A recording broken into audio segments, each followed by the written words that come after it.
Good morning on the West Coast, good afternoon on the East Coast, and our Central Time Zone attendees. Thank you all for joining us for the first annual Zenith Virtual Summit. I'm RJ Stewart Inspire, and I'm internally grateful for the honor to have being able to be your host for this value-packed and intense experience. So before I started my entrepreneurial journey, I lived in a box, metaphorical of course, but this box dictated what I could do, what I couldn't do, and what I was capable of doing. And I imagine most of you as entrepreneurs can relate to this, because this mindset, it cultivates a lifestyle built around satisfying traditions and norms. But once I realized that this box can expand and eventually disintegrate, I realized that all the limitations that I had were just fears. Fears of failure, doubt, and what others would think of me if I failed. And I know you all probably felt the same way at some point in your entrepreneurial journey as well. So my turning point was the four speakers today that are coming to the stage. And I've watched them tirelessly to build the life that they want, and they make it look so effortless. So I asked them to come up on stage today and share the insights that helped them create the success that they enjoy today. And with that said, I'd like to introduce our first speaker. She is a woman that sets the standard when it comes to persistence in the face of adversity. When the pandemic hit, small business owners started closing their doors and downsizing because they were unable to adapt their business models to the current climate. She was the exception. And what she accomplished while everyone else panicked was nothing short of astounding. Ladies and gentlemen, please put your hands together for my friend and your favorite vegan chef, the founder and CEO of NuYou Cooking and Consulting, Ms. Jill Goubeaud. All right. Well, thank you, RJ, for that introduction. And everyone, I just want to first thank you for sharing your time and energy with me and the rest of the group today. So again, my name is Jill Goubeaud. I grew up on a small farm in rural Massachusetts and moved here to Olympia by way of Orlando, Florida, about 8 years ago. So I got divorced from a 12-year relationship just after a year of moving here, and immediately jumped into another one for 3 years. And after living a toxic life for a very long time, I had enough. In May of 2019 is when I started my quest of personal development and had the burning desire to create the life I loved. I know, we just met, so why am I talking about all this personal information? Because life is all about pivoting. So today I'm going to share with you how to pivot your business in adversity and provide real life examples. So just after 6 months, I started the landmark forum, NuYou Cooking and Consulting was born.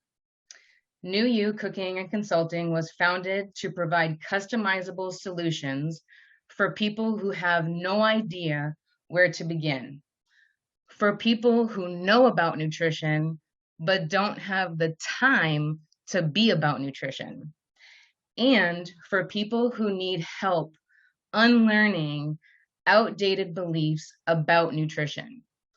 So our focus was weekly cooking classes and consulting. The very first cooking class was absolutely nerve-wracking. My friend who owned the cooking studio that I was using suggested I do a Facebook Live, and quickly my response was a big no. I couldn't stand to be on video. It always felt awkward.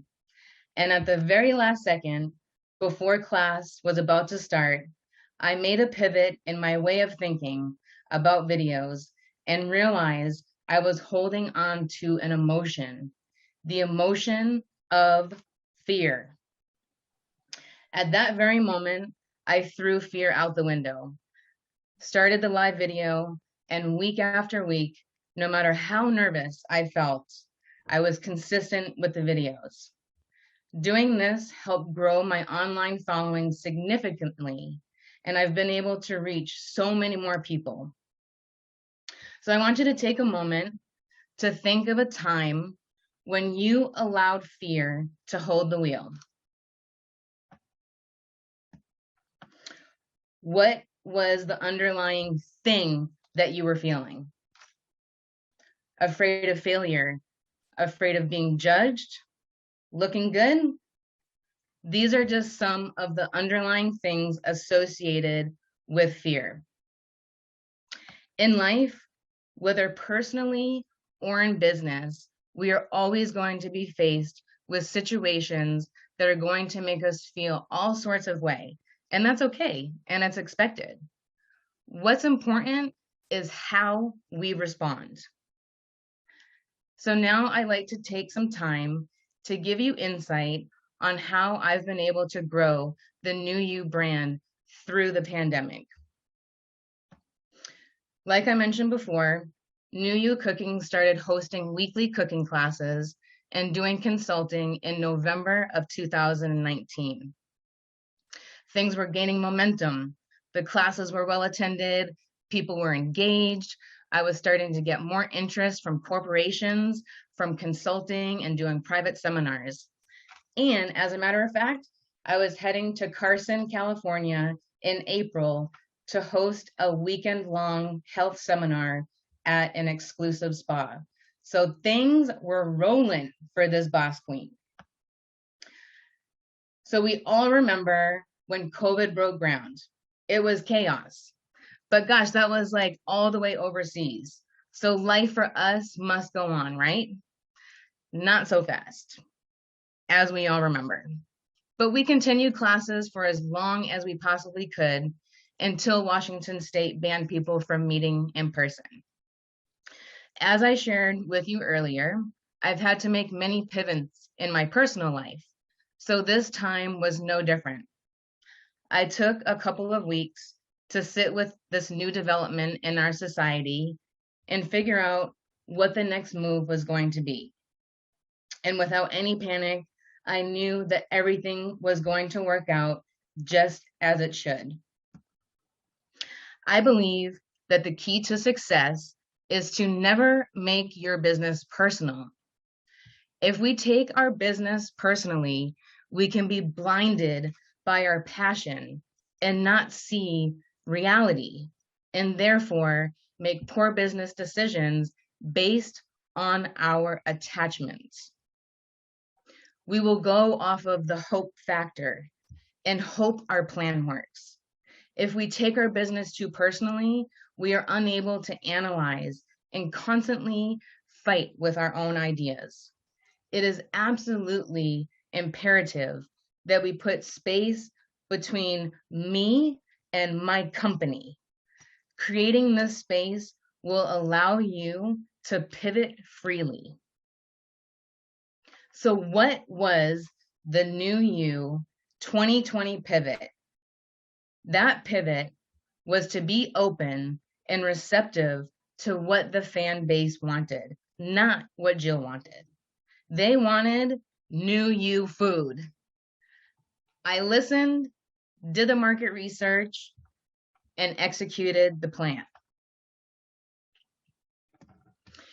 Can you relate to having the best intentions to cook healthy meals, whether it's ingredients you bought on your own or that came in your weekly subscription box like HelloFresh or Green Chef?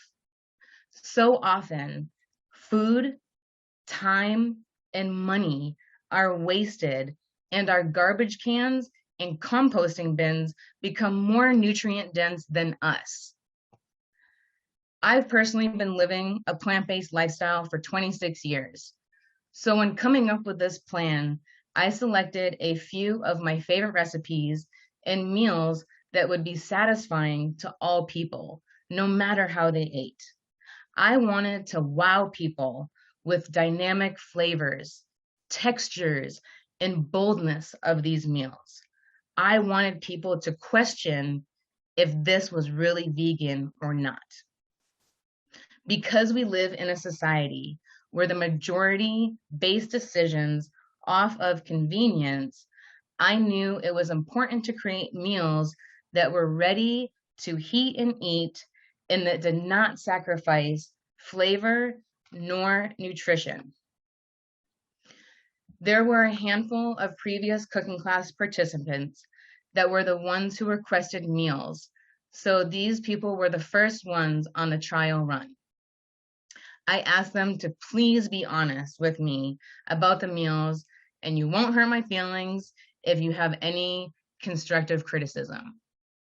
So I made 5 different entrees with all very different flavor profiles. The feedback was all positive, and they wanted to know, when can we place another order? So that made me feel awesome. Posts and 5-star reviews were made on social media with pictures and them raving about the meals. And thank goodness, at that first cooking class that I did in 2019, I got over that fear of doing those Facebook Live videos, because now I had a widespread online presence to now start offering this weekly meal prep service. The DMs were going off like crazy, week after week. More and more people were reaching out, placing orders, asking about what am I up to. It got busy really quick, so I had to find a commercial kitchen in order to be legit and keep up with this growth. After searching and searching, I finally found a very small, privately owned commercial kitchen, and that was truly a blessing in that moment. I was a one-woman show, busting out 20, 30, 50 plus meals twice a week. And not to mention, in addition to being the executive chef, I was also the badass dishwasher, the speedy delivery driver, and the marketing guru for NuYou, all while managing and working in my other business. As you can imagine, with this kind of rapid growth, this 1.5 butt kitchen became even smaller, and I needed something larger with more refrigeration, and an automatic dishwasher would have been nice. So God always provides on time and on purpose. And in July of 2021, I found a new home for the NuYou meal prep kitchen with an automatic dishwasher, dry storage, lots of prep area, 2 ovens, lots of refrigeration. It was ideal. So with the pivot of moving into a bigger space to accommodate our growth, I was also ready to give up wearing all the hats of the executive chef, the badass dishwasher, the speedy delivery driver, and so on and so on. I was looking to first hire a sous chef to help prepare meals and eventually shift into having more responsibilities as we grow. It was of high importance that this person be living a plant-based lifestyle in order to be fully engaged and in alignment of our mission and vision. Having food experience was not mandatory, but it would be helpful, but it wasn't a deal breaker. So since I was used to being a one-woman show, with the exception of my mom helping every so often, I was not going to hire somebody out of desperation. I believed that the right candidate would come on time and on purpose. I did a few working interviews, but none were really the right fit. So no problem, I'm gonna keep moving and grooving. I always kept solid business relationships for as long as I've been working. I was helping a dear friend with his nonprofit, passing along business contacts that I felt would be beneficial for him to be introduced to.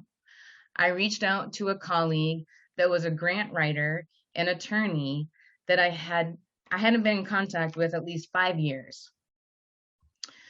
So come to find out, through our communication, she had recently gone through a major life change with her health and had been in rehab center for 8 months. I shared with her about what I was up to with NuYou cooking, how things were going so well, and how I really needed help in the kitchen. And she said, I think I have the ideal person for you.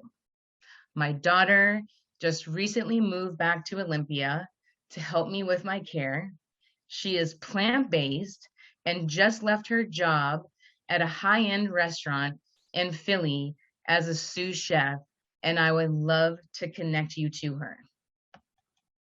Won't he do it? Yes, he will.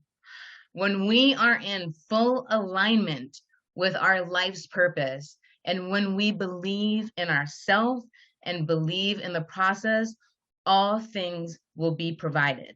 So get out of our own way. Having a team allows NuYou cooking to serve even more people in more ways. We collaborate, we improve our strategies, we are each other's soundboard, and we as a team are providing a service that is critical to the health and well-being of the community, far beyond Washington State. The NuYou brand is about to do another pivotal point in our quest. We have been feeding y'all delicious and nutritious food for a few years now, and now we are going to start feeding your thoughts. So what I want you guys to do right now is I would like for you to take out your cell phones. And I want you to take out your phone and I want you to scan this QR code. And what this is going to do, this is going to allow you to connect with NuYou and schedule a 30-minute complimentary consultation so we can talk more about your health and wellness and how to move through your life and live the life that you love. And Thrett is going to talk more about that branding. So I just want everyone to remember a few key pieces of information. One is how we respond to every situation in life and business. Don't take your business personal. Remember to put space between me and my company, and always keep solid business relationships. I hope that everyone has enjoyed this presentation and is able to take away some gems that resonate with you. And I really, really appreciate this opportunity to be on this call. And RJ, it has been an honor, and thank you all so much. And also, thank you. If anyone has any questions, feel free to ask. And if you don't have any, that is okay too. I have a question. Sure. Can you hold up your QR code one more time? Yeah. One more time. I don't know why it didn't save when you did that. Okay, awesome. So you know, I loved your presentation just now. It was so amazing. I went plant-based for 3 months once, and it was like 100% best I've ever felt in my entire life. I'm gonna look all this up, and awesome. I might be you might be gaining some new business here soon. Great, awesome. Look forward to it. Cool. Thank you.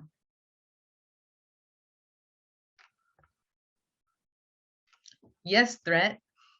I would ask, what was one of your most challenging moments during the winter time when it came to you having to make a transitional pivot? Like, did meal orders slow down, and what was your alternative to the process of meals slowing down for deliveries? Okay, great question. So during the holiday season, it typically was a little bit slower. However, this winter, because we got a lot of snow, that posed a challenge for me because we have deliveries in Thurston County and Pierce County.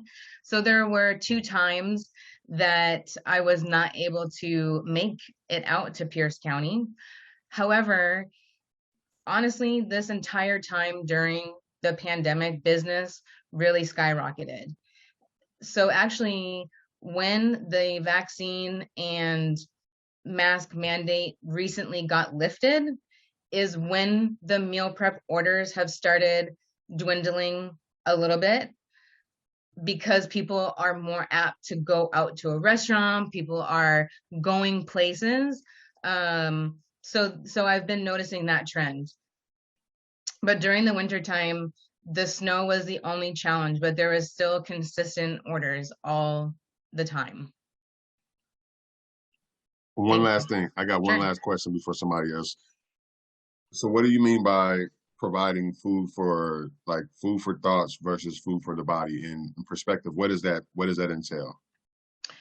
So what that entails is we are going to be working on a virtual platform where we're going to be connecting with the best of the best people in all areas of health and wellness. So we're going to have chiropractors, acupuncture, other chefs, people who are they're an expert in their particular field. So we're going to be traveling and seeking out these people, doing interviews and podcasts on the NuYou platform. And this is an international scale that we're going to be working towards, because it's important to feed our body with great food that's nutritious. However, it's also very important that we're feeding our mind with the knowledge that we need to actually make good decisions and healthy decisions for our bodies and our minds. So stay tuned for more of that to come.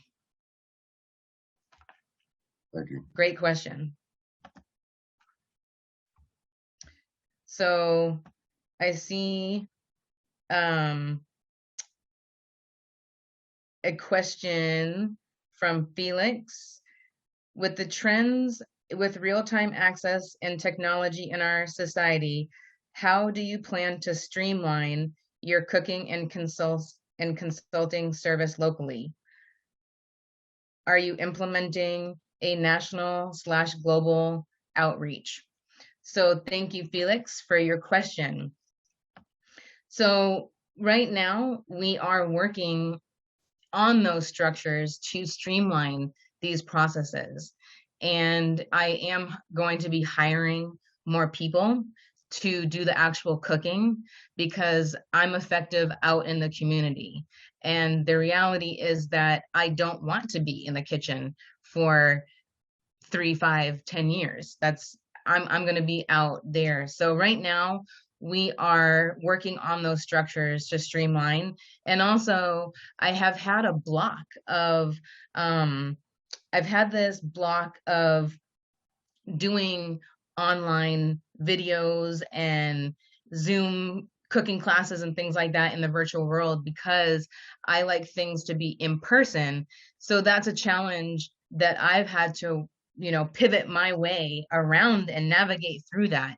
So definitely I see the importance of being more virtual and open to reaching people, so many more people on a global scale.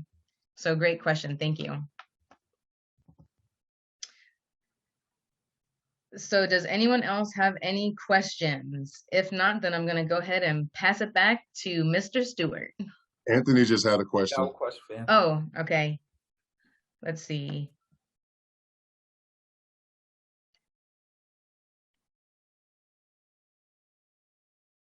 So Anthony, where you said, don't make your business personal. You are unable to analyze. Great point.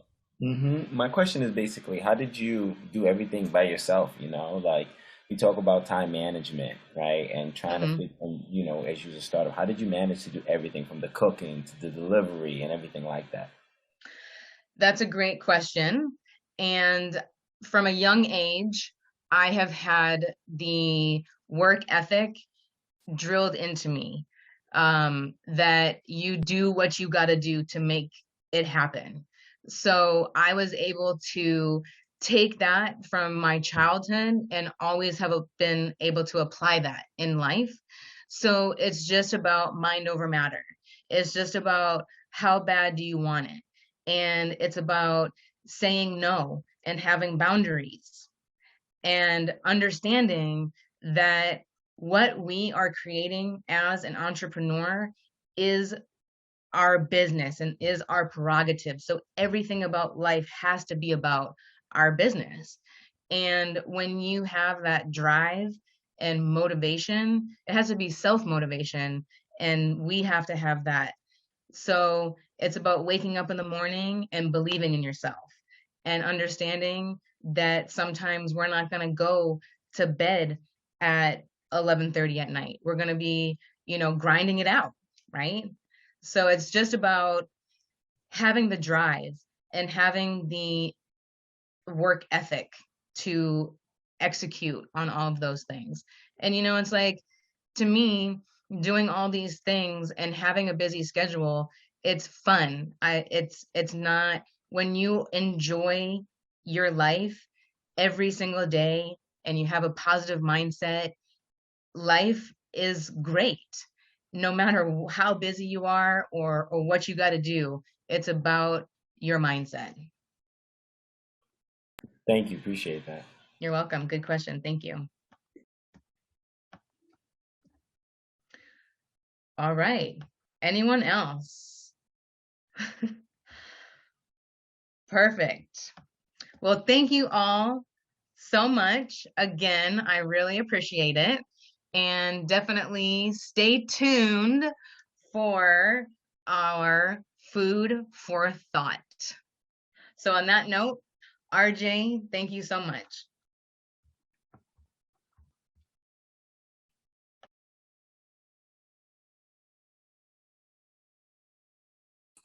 Let me unmute myself here. All right.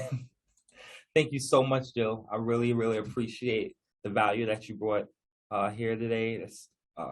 Just thank you so much. I can't gloss over one of the main points that you made here early on in the beginning of your presentation, when you said at first you were really, really nonplussed to doing Facebook Live, but you ended up doing it and moved out of your comfort zone, because we all know that nothing amazing happens when you're within your comfort zone.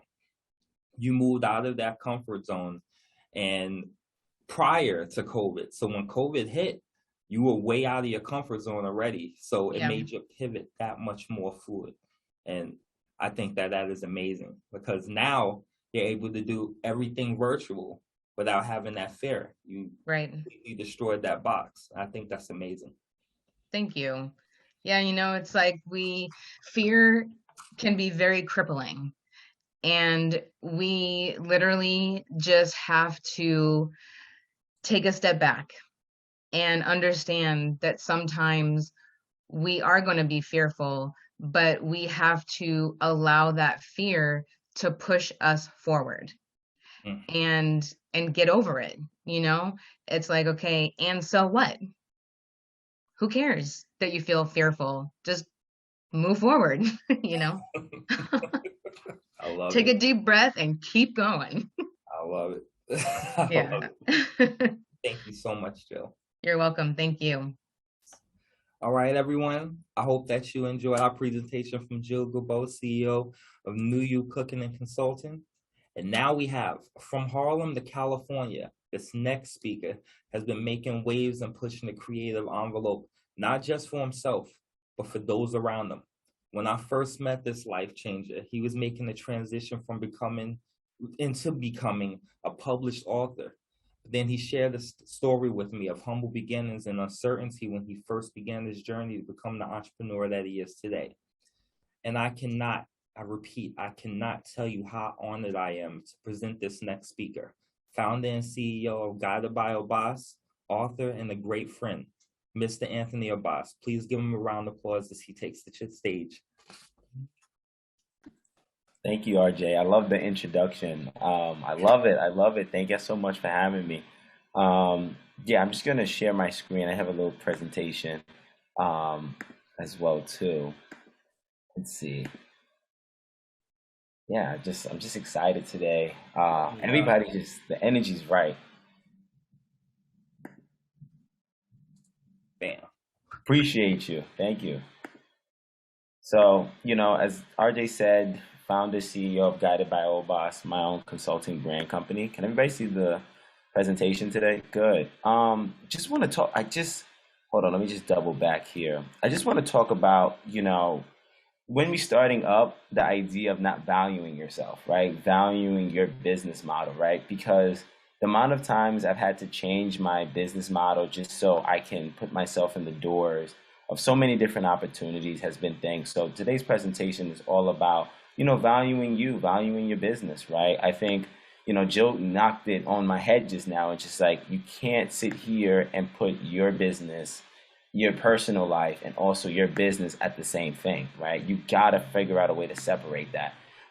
So again, my business is all about leveraging my consulting towards people, right?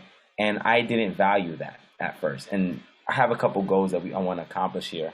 As creatives, I want to be able to redefine what value truly means for creatives, right? I work with a lot of creatives, both in the music industry, both in, just the regular creative entrepreneurship. My job is to not make them $1 million, but is to rechange their business model to make them sustainable, right? A lot of people are pushing for passive income. A lot of people are really trying to leave their job, but people don't realize you have to start creating sustainability. But the first thing is redefining what that value is.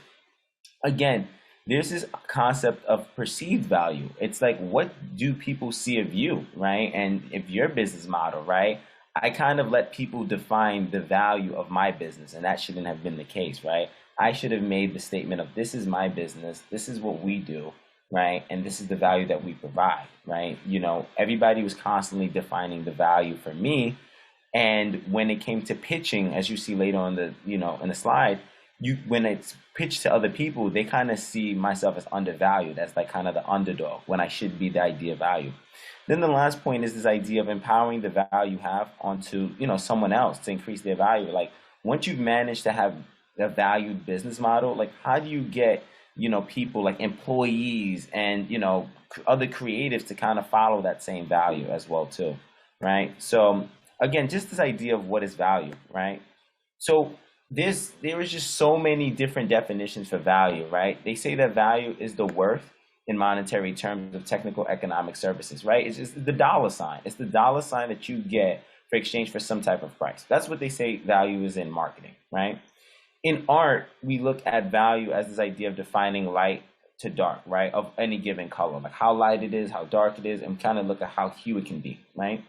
But then in a creative industry that I work with people, it's like every single time we don't know what this idea of true definition of value for creatives, right? We don't know how to value, ourselves and our business model because we're just trying to figure it out, And for me, it's like I was jumping into so many different things. I seeing RJ posted this the other day, and he was just like, I say no to opportunities, right? I don't say yes to everything, right? Like, how are you supposed to create a true definition for yourself if you don't have a sense of value for yourself? Like, creating that boundaries, like Jill said, that boundaries between you and, your business, or your business and someone else's, right? So I go back to think about this quote Fat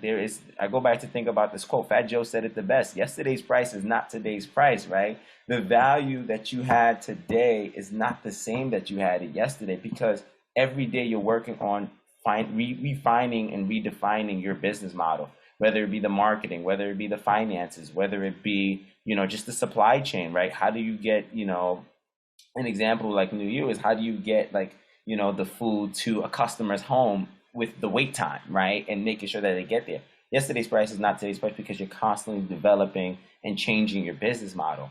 But the thing is, as creatives, there's a big problem with us. And I mentioned it earlier, which is the problem is that every opportunity we think is supposed to give us value. Like, that's not true. Like, that's not true at all. And that was so problematic for me because I thought that every opportunity for me was going to be a game changer. I didn't even evaluate the situation. I just said yes.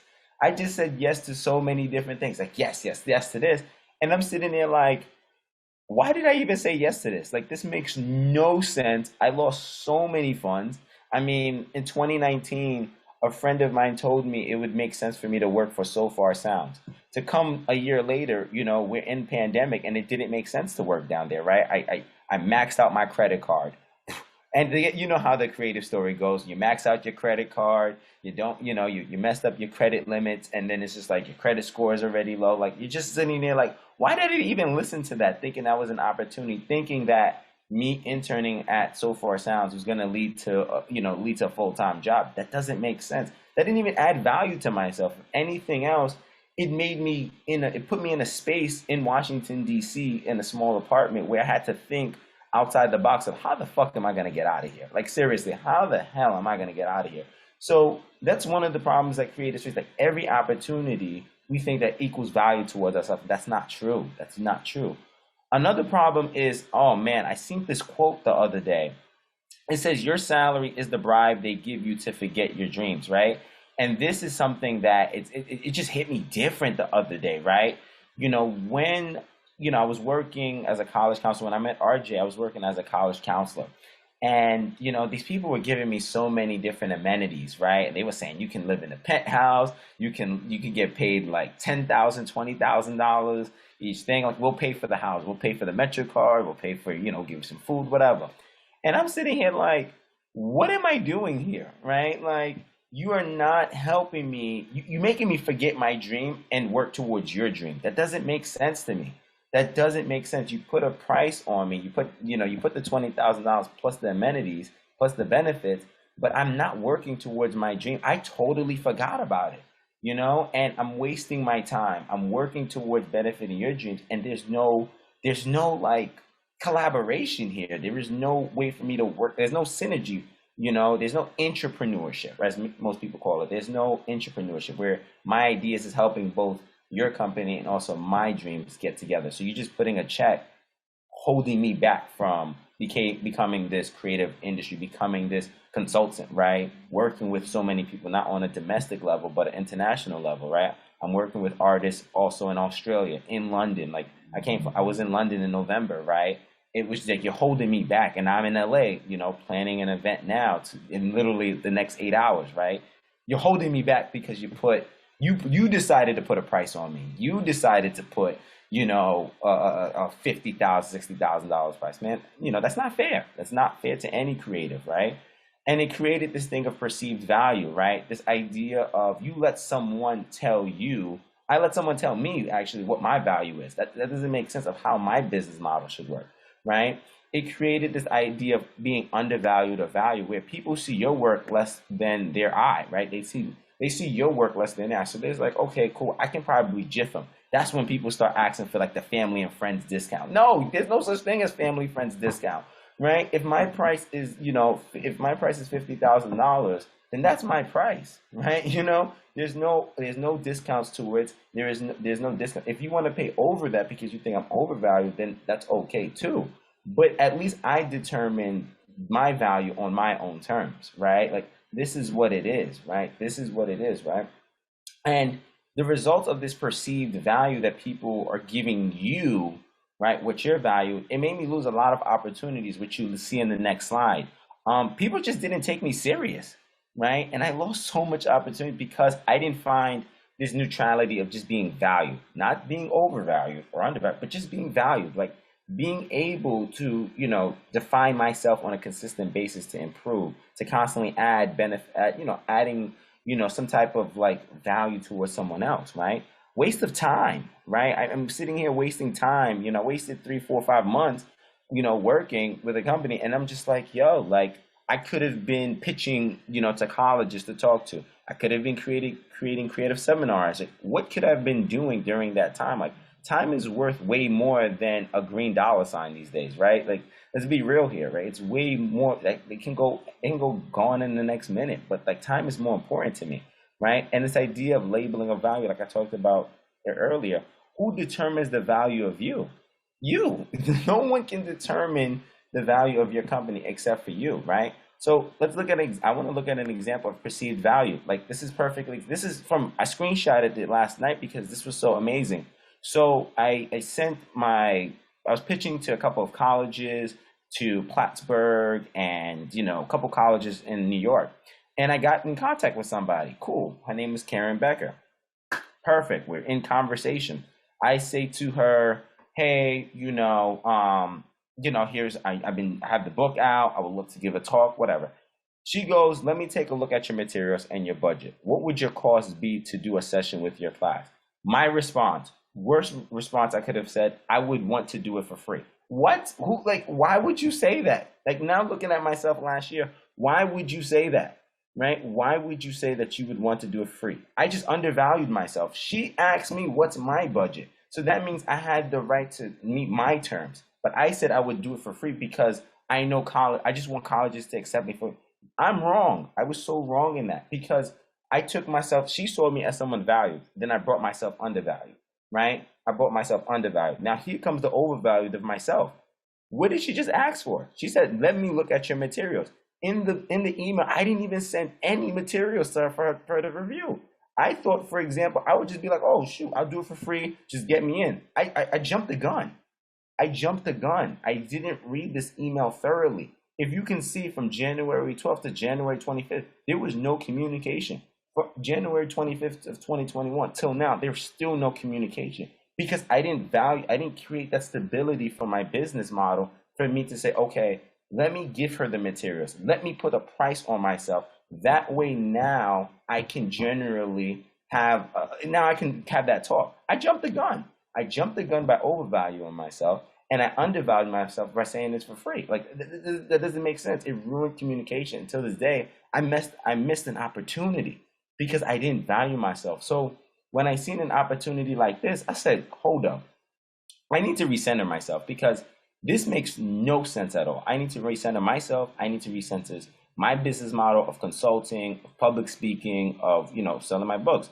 So I thought about this, this model of like, how do we go about recentering yourself, right? So I was up here in this overvalued perspective where I saw myself way higher than most people, right? And people saw me way higher than it. So I overvalued myself.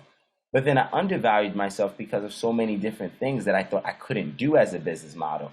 I need to figure out a center spot for me, right? That allows me to be centered. That way I don't overvalue myself where people think I'm cocky, right? Or undervalue myself where I just don't take my business serious. I had to figure out. So how does one kind of recenter themselves, right? You got to go back to your service and products, right? You got to offer more products and services that appeal to the needs of people who need it, right? Like, maybe your price might go up, right? Because you've done so much. I started the book at $7.90 because I try to adapt the unit low model, which is, if you knock down a dime, you could possibly get people to bargain on a price, right? That doesn't make sense. As a small startup, your value weighs way more than just the price itself. Like, what do you offer to the table? There's so many other people that's probably doing the same thing as me. How do I leverage myself? Again, valuing myself. I had to rechange my mission statement in my biography, right? Revisit and change the narrative, right? Again, like I said to you before, yesterday's price is not today's price. But that also goes with yesterday's story is not the same story that happened in my business. My business has changed from when I first had that email with her to now, right? Like, I have to revisit and change the narrative. Maybe I should go back and send her those materials that she said. Maybe, we don't know, but it's worth giving it the chance. Right, it's worth doing that. Right, include those details to create equality between customer relationship. Customer relationship is so crucial into your business because it allows people to kind of say, okay, that person's a good person, that person's a good person. Let's make something happen. And this is one thing I always say about people in business: ask for mentors and peers. Right, there's nothing wrong with asking for help. There's no shame. Like, everybody's here today. speaker, non-speakers, we're learning from someone, right? I learned greatly from Jill just now, just the idea of like separating, your personal from your business. I'm just like, yo, like I got to do that. I took notes on that because, there's no shame in that. There's no shame of getting gems for free. There's no shames, right? And the common denominator of all these three things of recentering yourself is just you. It's just you, right? It's just you. Get you together. Get yourself intact, right? I think that's so crucial, right? You have to value yourself, right? Take meaning of your time in your product, like every single day, like every single time that you're looking at the product, whether it comes from packaging to the idea of your posting, take meaning of your time in product because you want to make sure that you're valuing yourself, right? Let people think that you're undervaluing over. As long as you know that you're valuing yourself by taking the time and product design, you're perfectly fine.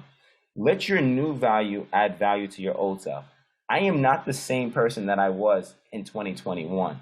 Like my business model is not the same. Now I have an EPK kit. Now I have a website. Now I have, a social media as well too to send to people. I do testimonials now and surveys after my talks now. So I get those feedbacks for people to see in terms of my presentations as well too, just to make sure that people are adding value to myself. Again, addition by subtraction, right? Subtract those who undervalued your work. The same thing, right? Like you get people all the time that says you can't do it. Like I was surrounded by those people, right? Like let them go because the people that are looking to add value are going to come, right? And this one, I thought about this was so crucial, addition by division, right? So whenever you're doing average, you're always adding and then dividing by the numbers of people, right?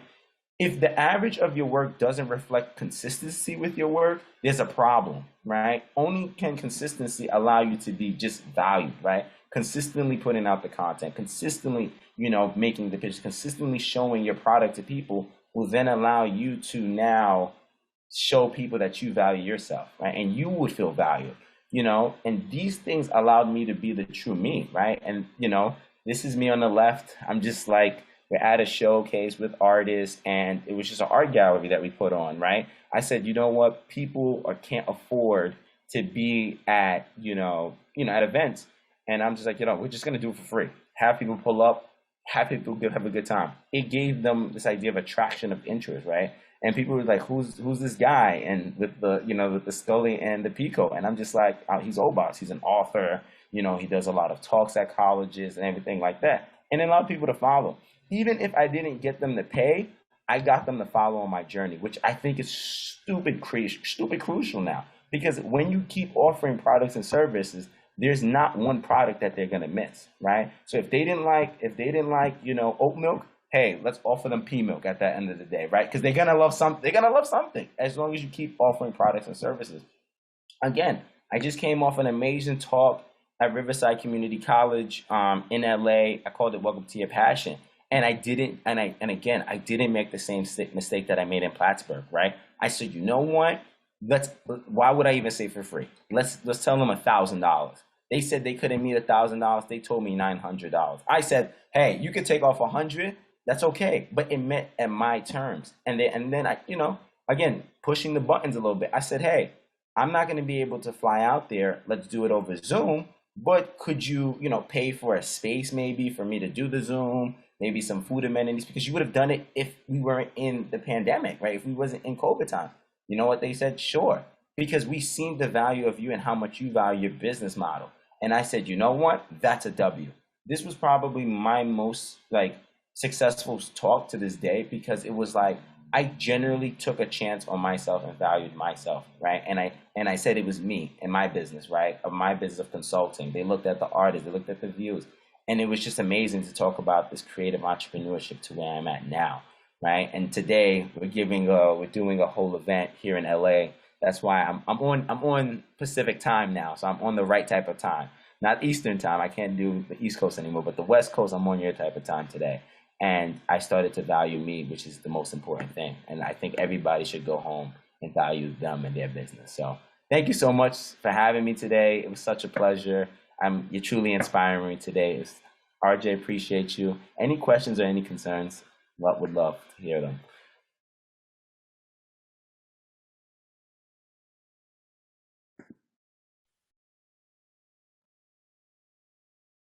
Oh, Felix, thank you.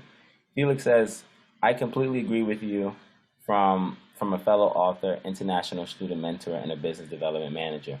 That value and leverage is the key to measuring your business model growth. What metrics, strategic plans are you currently or planning to utilize when identifying your clients' buying personas? So what I've done is basically now I've basically created like tiers, right, for people that are buying my services, right? I call them tier 3, tier 2, and tier 1, and I increase them based on engagement, right? So what I do now is I go tier 3 is usually my tier 3 are the people that are constantly, buying the product, and I put them that's constantly buying, constantly showing support, willing to just do anything. Tier 3. If I tell them this event's $10, they'll just do it off strength. So I do that in tiers. Tier 3. Tier 2 are people that are somewhat interested, but I got to get them to now spend, right? So I got to keep showing them more and more of the journey, right? More and more of the journey, keeping them in. So I have a newsletter every month, right, that I send out to people, and they're like, oh my God, this newsletter is so personal. It's so tailored towards everybody. This is so great. Like, this is how you keep in contact with them. I do personal reach outs. I mean, as a business model, like, you have to reach out and get review from customers, because it's like, how do I make sure to do it, be better? And if these people that are in tier two are trying to move into tier 3 where they can spend, freely, I got to get feedback for them. They might not like my first book. So maybe in the second book, I could try to gear something towards them in order for them to then make that purchase, right? Then come out to the speeches as well too. And then my tier 1s are the people that are, we follow you. We just follow you to follow you. Okay, let's get you interested here. What are you interested in? I'm going to start targeting you, right? I create ads and stuff to make sure they appeal to those type of demographics, right? I think you should be here. It might not even be my event. I'll send them events to people that I know that could benefit them, so that they can, further them. So again, like if it's like Jill has a whole cooking thing, I was thinking about, my friend Kelly Choice. Like, she's a nutritionist who definitely, could help your business model. Like, I was like, oh, 2 and 2 together. That's something that could move, that person into the tier 2. I hope that makes sense.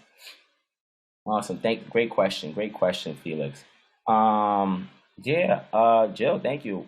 Was there a specific thing that made you pivot your way of valuing yourself? Oh my God, this was yes. I definitely will say, definitely I had like an interesting experience. Again, with I was working as a college counselor. I was working under So Far Sound, and people were just putting a price on me, right? And the worst part about it is, when you're working like those 9 to 5s constantly, people will say you're worth $60,000, but then you're working so hard that you'd be like, I need $76,000, right? And they'll do those slick promotions, right? They'll give you the slick promotions of like, oh, we'll increase your salary by $3,000. Well, the work I just did for you is not worth $63,000. Like, that doesn't make sense to me. So when I was as a college counselor, and they said, oh, you can come on at full time at $40,000, and I was only getting paid like $400 or $500 a month. I'm like, so why didn't you give me the $40,000 from the get-go? That doesn't make sense. That was just a waste of time. And I was just like, you didn't value me as an employee. You didn't value me. So I just like, I'm out. You're wasting time and wasting my dreams. So that thing really just geared the fire into my soul, Yeah. So then, Felix said, great strategy metrics. If you haven't read the book, Question-Based Selling, it changed my life. Oh my God, I'm definitely going to read that. Adding that into my Amazon list. Question-based selling. I love this. Question-based selling. Love it. All right. Awesome. Well, any other questions by chance? Good. You had something? Yeah, my question is, all right, so being that you're in the entertainment field, and there's we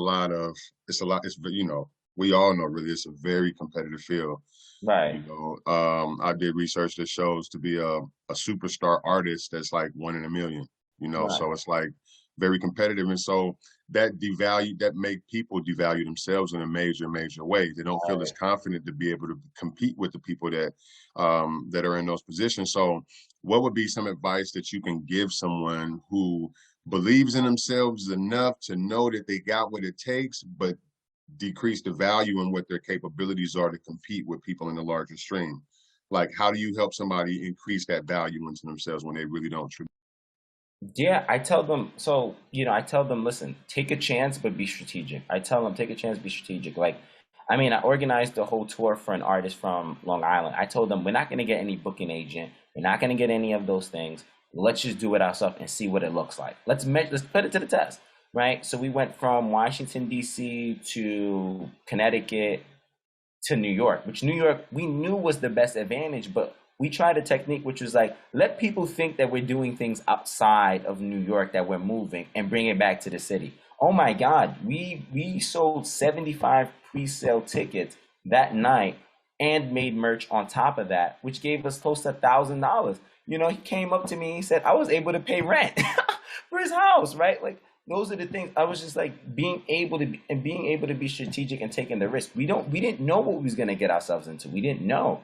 You can't sit here and estimate and measure the unknown. Like, you can't measure. You just got to take a risk and be impatient with it, right? Like, no one's asking you that you're going to get the multiple. You're going to get $1 million in, today, right? But if you're constantly working and striving for it, then you should ultimately get there, or get to this idea of sustainability, which is, okay, I can live off of $50,000 each year, right? If companies are paying people $50,000 each year to live in cities like New York, and people are living there and being able to make good choices, right?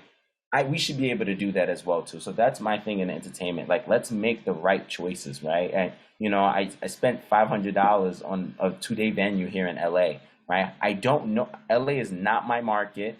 It's not, but I'm telling people, pull up, I'm using all the resources I can, but I know for a fact that this is going to come to me, not today, but it's going to come to me in 3 years. It has to. That's always my advice in the entertainment world. Good question, right?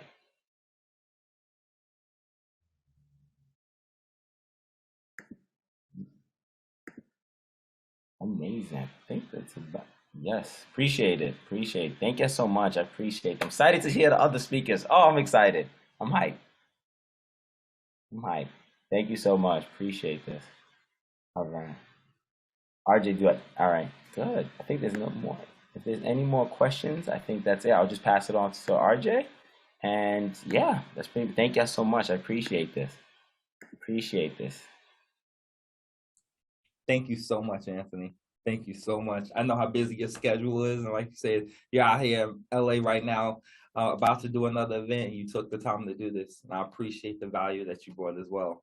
For as long as I've known Anthony, he's never been the kind of person to knock on the door of opportunity. He's the guy that grabs a piece of chalk, draws the door, and then kicks it through. So he doesn't wait for a door opener. He doesn't wait for anyone to give him permission to do what he does. And that's because of the value that he has for himself. He doesn't need permission. I urge you all, really, that I took a screenshot of the recenter yourself. That I think that was amazing, because I need to really honestly apply a lot of that to myself. My brother Thrett, he'll always tell me all the time, why are you charging this? Or stop, don't do stuff for free. They tell me that all the time. And it's because a lot of us have that issue. We undervalue ourselves. We adjust our prices, or we adjust our value to what we think people will pay for what we do. And that kills a lot of businesses. So I really, really appreciate your talk on value today. Appreciate y'all. All right. And for our next speaker, if you want to talk about social media and press and what it could do for your business, you're absolutely not going to want to miss this next speaker. I've been following him on social media for a little one day a year, and I am absolutely amazed in the way that he engages with his audience and constantly provides nonstop value in his content, and it's nothing short of amazing. So, all the way from Canada, the real estate broker that has been crushing it, I'm honored to welcome to the stage my friend, Mr. Lambros Demos. Please give him a hand, ladies and gentlemen, as he takes the stage. Thank you, RJ. You're too kind, brother. Let me switch over hosting the bill. Yeah. Wow.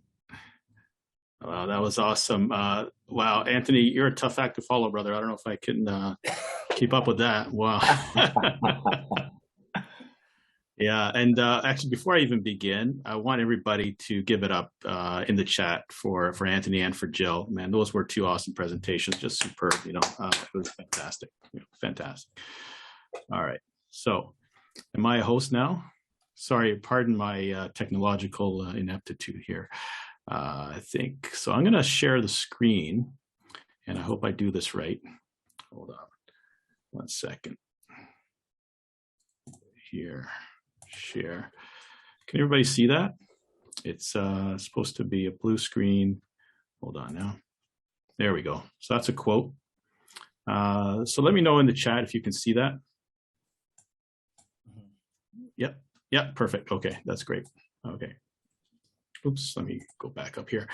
So this is a quote from P.T. Barnum. If you're not familiar with P.T. Barnum, this guy was the OG entrepreneur. You know, we can't have an entrepreneur summit without mentioning P.T. Barnum. This guy, he was a showman. He was a number of things. He started the Barnum and Bailey Circus, and he's been quoted a lot. And one of my favorite quotes is, without publicity, a terrible thing happens. Nothing, right? Well, so what does this mean? It basically means you could be the best in your business. You know, you can, you know, be very knowledgeable, et cetera, but if no one knows about it, if no one hears about it, then it's like a tree falling in the forest. Did it really happen, right? So, and what do I mean by publicity? So there's, I guess, 4 kinds of publicity here. The best, obviously, is word of mouth, right? Referrals, I think every entrepreneur knows that's the best way to get business, because now you're getting referrals from people that know you, like you, and trust you. And the people that they're talking to, it's like you're already sold, right? The close is easy. It's an easy way of getting business. However, the only issue with that is it doesn't happen often enough, right? You can't scale doing almost simply referral type business. So, I mean, there's other ways to get publicity out there. You can work social media, by all means. Social media is a great tool to have. I think every entrepreneur should take advantage of all the social media sites out there, basically because it's free, right? There's no cost to it. You produce some content, get it out there, engage with your audience, cool. The problem with social media, however, is you're at the mercy of the algorithm, right? So which hashtag do you use? How often should you post? The platform is not going to show your posts. You can create the best posts ever, but it's not like you're going to show it to your friends. Your friends may not even see the posts, right? Because Instagram or Twitter or whoever is going to decide who gets to see it, right? So that's the problem with social media. So what's the solution? Well, you got to pay to play, right? So paid advertising. Remember, these social media channels, they're all in business as well to make money. So you got to pay. And once you start promoting your posts and you know, boosting your posts, et cetera, it can become quite expensive, and really expensive if you want more people to see it, more engagement. But the problem with that is not only is it expensive, there's also low conversion, right? So speaking from somebody in real estate, you know, I've promoted a lot of posts. The leads that I get off of that are usually tire kickers, or they're people, you know, that I respond to them and they disappear. So it ends up being a waste of time and a waste of money. So the next best thing then is something called earned media. And earned media is interviews, spots that you can get on TV. It could be local TV, it could be national TV, it could be in the paper, it could be, you know, in podcasts, any number of things. And that this is the best, in my opinion, type of publicity to get, because it usually comes at no cost, right? And it's super effective, right? It gives you instant credibility. And what I mean by instant credibility, it establishes you as an authority figure. Like if you're watching somebody on TV, and you see, okay, Lambros Demos is coming on TV and he's talking about real estate. Well, automatically, you know, you say, wow, this guy, you know, he must know his stuff. He must know his shit. He's on TV, right? So they're interviewing him, right? So, and then you see him in the paper, and then you see him, you know, being quoted everywhere. You see him on, you hear him on podcasts, et cetera. So there becomes that knowability factor, that knowing, liking, and trusting somebody, especially if they keep seeing you over and over again, that familiarity is being bred over there because they keep seeing you. So they establish you as an authority figure. So, and don't get me wrong, it's not that, okay, I'm gonna do an interview on TV and all of a sudden I'm gonna have all these clients. Not necessarily. If it happens, great, but it's more of establishing that authority. So when somebody does look you up or is referred to you, all of a sudden you have this amazing credibility attached to it. And again, the close is much easier. And as I mentioned, there's no cost usually. It's an excellent way of getting your message out to the masses. So you can reach a ton of people at the same time, thousands, maybe even millions, depending on the platform that you are. And you can help as many people as possible, right? All of you here, I'm sure, have some great gifts to offer, great service, a great product, whatever it is, and you can reach more and more people with it. And now these days with Zoom, you don't even have to go into a studio anymore to do an interview. You can just do it straight from your home. All you need is a camera, set up a microphone, and that's pretty much it. So what I like to say is advertising is what you pay for, one and done, and that's it. And it costs you money. Publicity is what you pray for. So you want to make sure that you're getting that publicity and that you're establishing that credibility. So this is what I'm going to talk about today. I'm going to talk about earned media, and I'm calling it 4 steps to getting media exposure and how to make the most of it, right? Because like I said, it's not just about getting on TV. You have to do something with it, right? Otherwise, it's not going to go anywhere. So pretty much this is what I'm going to be talking about. I'll talk a little bit about myself and then spend the majority of time, telling you certain ways how to get that media exposure and then what to do with it. So how to leverage that media exposure, and then we'll open it up for questions. So this is something that everybody should have. It's called a media bio. I know it's a little bit wordy here, but that was done intentionally because you have to, and this is not necessarily the format that you need to have. I just emphasized it in red so that everybody can see it. But a media bio is something that if you're going to pitch to media or if you're going to try to get TV interviews or podcasts or whatever it is, they need to know who you are, right? So in a nutshell, you have to write out some kind of short bio, usually about 3 or 4 paragraphs. Keep it short, keep it to the point. And so that way, when you do pitch something, at least they'll have something to say, okay, this is what he's all about.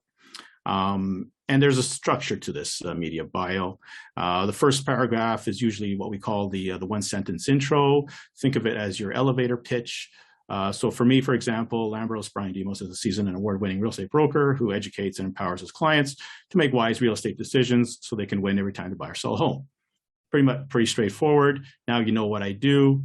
So how do I do that? So the next paragraph goes into a little bit more detail, gives you your professional experience. So, Lambros regularly creates relevant content for social media, hosts live shows, seminars, targeting, et cetera, et cetera. He's a top producer. Again, that establishes credibility right there. And then the last paragraph could be anything in addition that you want to also add to embellish your resume a little bit. So if you've done any media appearances, this is where you would put them. If you haven't done any media appearances, that's fine too. You can put some volunteer work here. You can do something else, talk about your family, talk about your likes or dislikes, maybe you're into saving animals or, whatever it is that you want to do, this is where you would put that. So here are the 4 steps as mentioned in the title of the presentation. So step 1 is research. And this is critical, right? You really, really have to bear down and research exactly who you want to pitch to and what it is that you're going to be pitching. And before you even do that, you have to define your audience, right? What are these people listening to? What are they watching on TV? Who do they follow on social media? And so that way it gives you an idea of where to focus your attention if you want to get some earned media coverage. And a good way to do that is maybe give your followers a survey, or if you have a database, send them an email survey. And it's a great way to engage with people. It's a great way to get their feedback and create, like I said, some engagement that way. And then you can get an idea of where they're spending most of their time. And once that happens, then you can start creating a list of target media that you want to approach. So, and I'm going to show you a real cool tool here. It's called similarweb.com. Just give me a second. I'm going to stop share for a second here because I want to change it up. Okay.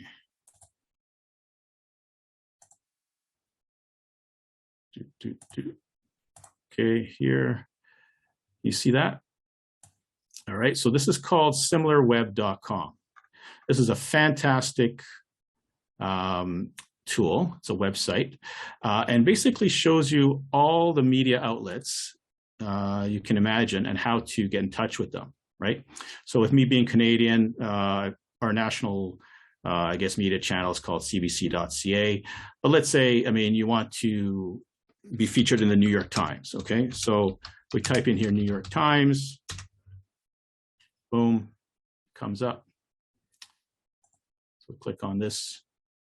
So here it is, the New York Times, and it tells you everything you need to know about the New York Times, okay? So this is actually not the newspaper New York Times, but NewYorkTimes.com, so the website New York Times.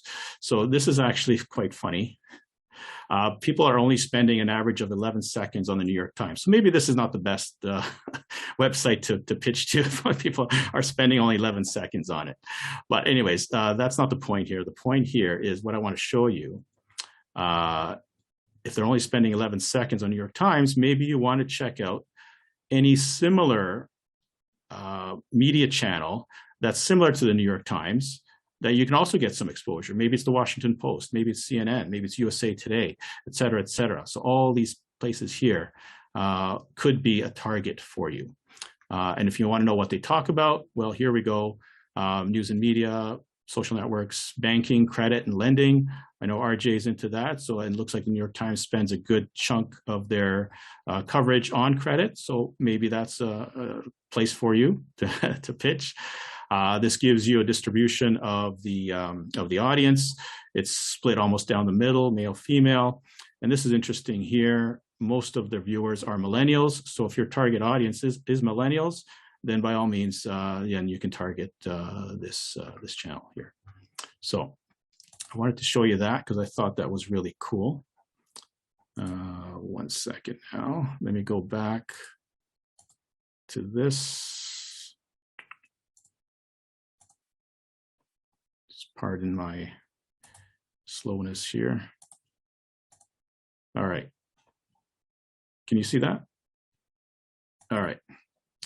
So we hit similarweb.com, but there's all other kinds of places as well.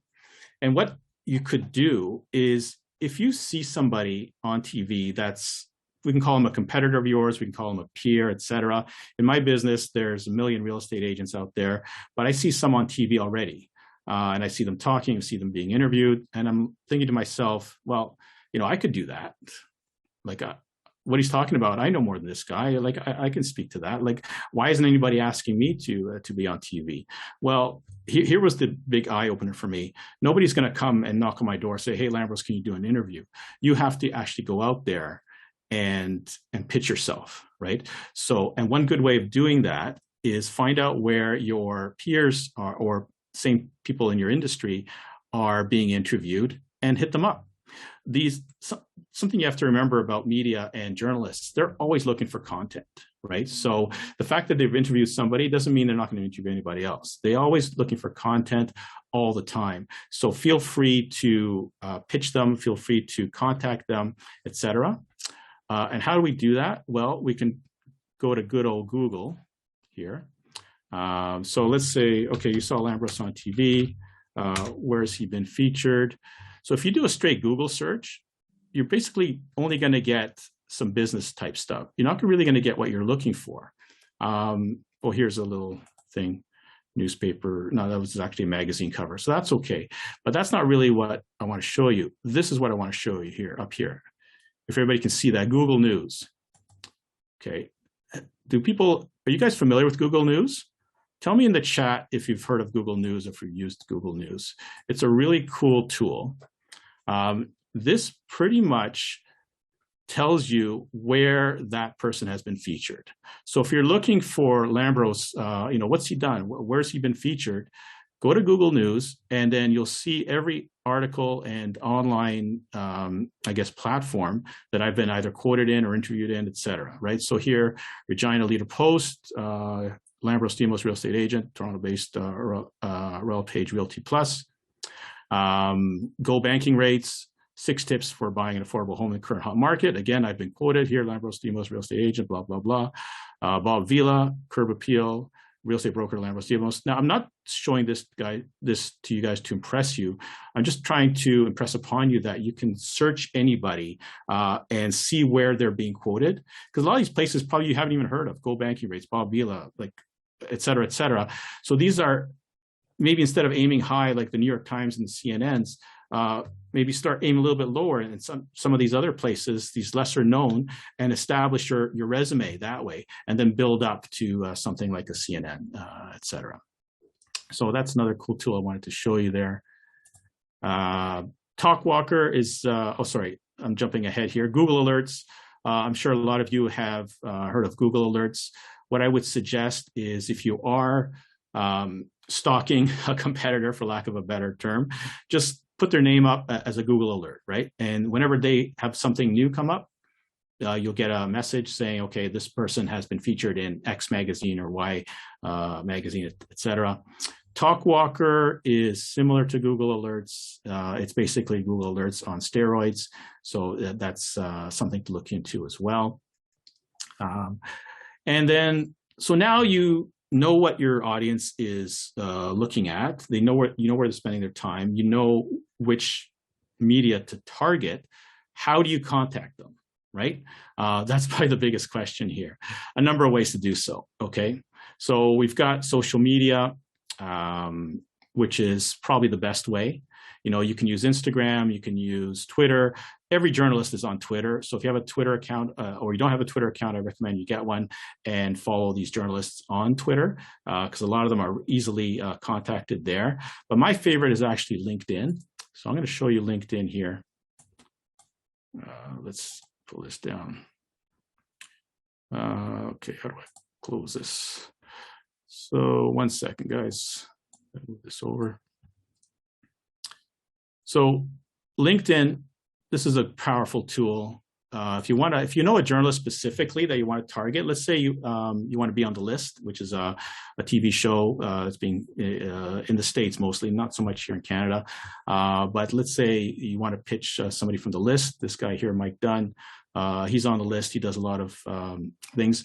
Most LinkedIn profiles will have something here called contact info. So you click on contact info, and then boom, here, email address for Mike Dunn, okay? Then you can email him, pitch him that way, right? Or you can try connecting with him on LinkedIn and see if he responds to you that way. If they don't have a contact info on there, let's just pick a random person here, Peter Carlin. Okay, so this guy is a reality TV producer. Let's say you have an idea for a reality TV show and you want to pitch this guy, contact info, boom. Okay, he doesn't have an email address, but this is where you can try to connect with him on LinkedIn. But I would highly recommend that if you do connect with somebody that you don't know on LinkedIn, that you send him a message as well, just a little introductory message, because it's all about relationships as well. Don't forget that. That's really important. Like Anthony said, it's about value as well. You have to not only have your own value, but you have to provide value to others, and that they're more likely to engage with you that way. So don't forget that. That's very important when you're reaching out to these people. Another one is called stationindex.com. This is another awesome tool that I want to show you, and I think I have it here somewhere. This is it here. This is something you need to bookmark, okay? Stationindex.com is fantastic. It has a list of all the markets. This is mostly US based, so this is great for you guys. But not only the big markets, but also the small TV markets. So I'm just gonna click on this one for now so I can give you a little demo here.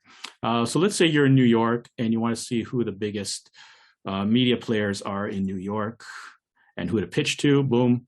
It gives you a list of all the media outlets in New York, right? And most of the time has some contact information. Has their website. So you can go here, click on their website, you scroll down, and usually every website, if you scroll all the way down to the bottom, there should be some contact information there. Contact us. Boom. Let's click on that. Okay, there we go. So now you have their address in New York. I don't suggest you just drop in. I think there's a better way. Yeah, so here you go. You can call them. This is what you're looking for. Oops, sorry. The assignment desk or the news desk, right? So a lot of times you can just call the assignment desk. If you don't know who to pitch to specifically, call the assignment desk and say, hey, I've got a great story. I got something that, you know, it will help a lot of people. Who should I pitch to? Who should I talk to? And they'll direct you to the right person. Like I said, these media channels, they're always looking for content all the time. So they'll welcome your call and they'll direct you to the right person. Or you can try emailing them as well, right? So, and usually there's an email there, address that you can, and if it's just a generic address, try that and say, you know, who do I pitch to, et cetera, et cetera. But that's what you're looking for, usually the news desk or the assignment desk. And that's where they have, they'll redirect it to the right person, to the right producer to get you on the air. The next one I want to show you is called Help a Reporter Out or helpareporter.com. As I mentioned a couple of times already, journalists are always looking for content. They're always looking to create connections and have quotable people, right? So if you have something to offer, I would strongly suggest that you sign up for Haro. And the way Haro works, basically, once you sign up as a source, you're going to get in your inbox, this is my email here, every day, 3 times a day, actually. This is the Friday evening edition, so last night, look at this. 138, if I'm not mistaken. Boom, boom, boom, boom, topics. So 138 reporters are looking for all these topics for people to talk about, right? So whether you're in healthcare, whether you're in finance, it doesn't matter. All these topics here, biotech and healthcare, business and finance, education, entertainment and media, right? So, and some general stuff as well. So I would highly recommend that you sign up with Haro. So here, I'm a real estate agent, so I'm looking through this. Boom, is my home eligible for a reverse mortgage? Okay, I know about reverse mortgages. I can talk about reverse mortgages. Let me click on this and see what he's asking for. So it gives you the guy's name, Rory Arnold, his platform, Lower My Bills. It gives you the email address to reply to, right there. It gives you a deadline, so I have to get this in by the 10th of May, by 10 p.m. It gives you a little blurb here into what exactly he's looking for. Sometimes they ask you specific questions. Other times you just say, we're just looking for somebody to quote, to interview, whatever it is. And then you reply to them that way. So pretty straightforward. And it's very easy. And like I said, this comes in 3 times a day for most of the time, not on holidays and not on weekends. But ton of stuff to go through if you want to get some ideas about who and what to pitch. So that's Haro, and obviously these are the free services that you can access media stations, but there's also paid services. So if you want to pay to play, then by all means, you can sign up with something called Prowly.com. So Prowly.com has a list of most of the big players in media, has their contact information, etc., but it's expensive, right? So is Muckrack, again, list of all the media people, and Quoted.com is like Haro as well. It's similar, they send you an email and of what people are looking for in terms of you know, so some media interviews, et cetera, et cetera. So these are all paid services. I haven't engaged in these paid services. I haven't felt the need to do so yet because I'm getting a lot out of the free services. So next step. So that was getting in touch with people you don't know. And you may already know this, but haven't realized that there's only 2 types of people in the world.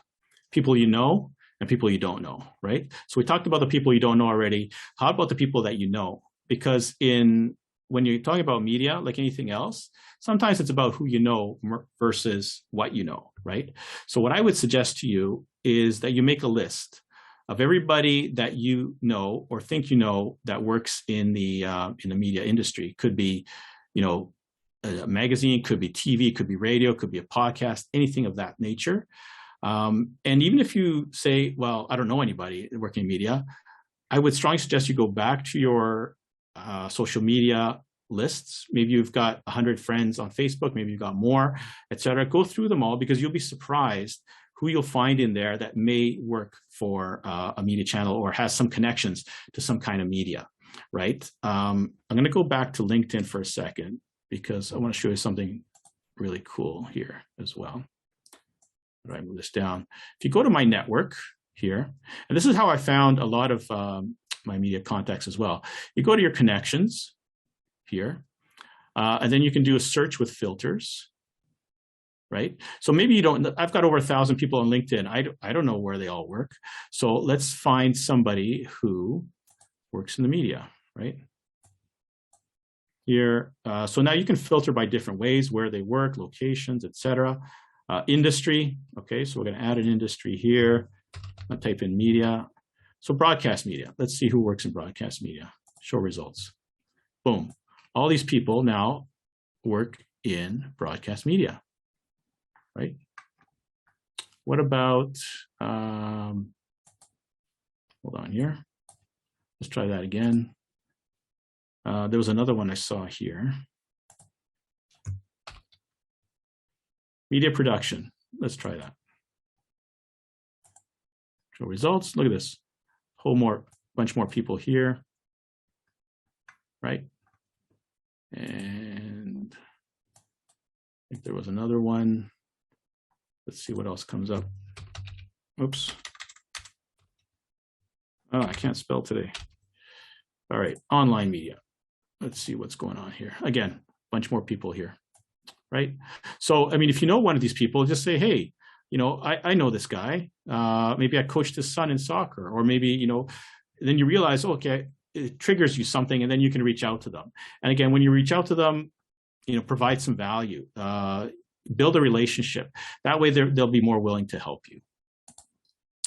So which brings me to my next point here. So this is something, oops, that I want to show you guys as well. So after you've created your list, and when you write down the list of everybody that you know or think you know, don't filter it out. Don't say, oh no, this guy won't help, never help me. Just write them all down. No filters, just write them all down. You can filter them out later. And there's a method to this madness, because then the next column in your spreadsheet is going to be ranking them on how much influence they have where they work. So let's say all of a sudden you realize that you know an executive producer of a TV show. Well, obviously they have a lot of influence there. Or maybe that person works in the mailroom at CNN. Well, then that person may not have as much, obviously, influence as the executive producer. But you know where I'm getting at. So then you start ranking them from, give them a number from 1 to 10, 10 being the highest, 1 being the lowest.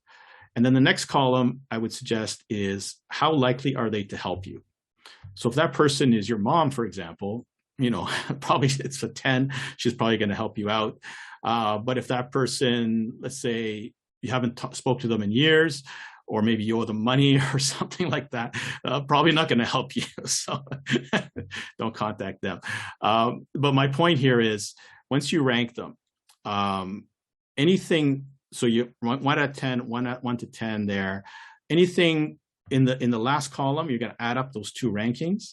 And if it's 12 or higher, then I would suggest you reach out to them.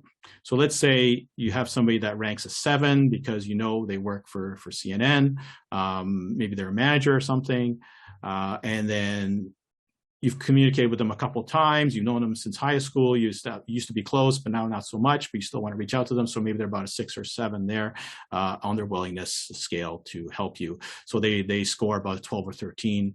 I would still reach out to that person by all means. So do that list and you'll be surprised. I guarantee you'll be surprised as to how many people you actually know and you could potentially reach out to help you get some media coverage.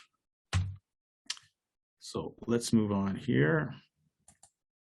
So that was step 2. So we talked about people you know and people you don't know. So now you've got the people that you want to contact. Here comes the actual pitch that you're going to hit them with. Okay, so what do you hit them with? There's 2 types of pitches actually. One is called source pitching and one is called story pitching. Source pitching basically establishes you as the expert on a particular topic. So real estate, for example, if I want to talk about the market, or let's say I want to get on a real estate podcast and talk about things in general, then I would do an expert type pitch, source pitch, where I'm pitching myself and saying, hey, I've been in the business 10 plus years. This is my credibility. This is my resume, blah, blah, blah. I'd love to come on your show and provide some value to your audience.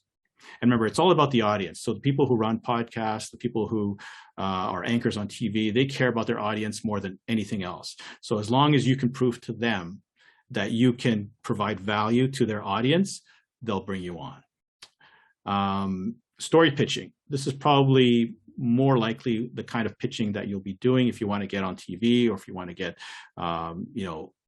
quoted in a newspaper, etc. And it's all about timely topics. So what's trending right now? You can follow Twitter to see what's trending, what's hot at the moment, or social media is great for that. I'm sure everybody recalls, a couple months ago, the whole Will Smith, Chris Rock incident, right? Everybody was focusing on, Will Smith and the slap, et cetera.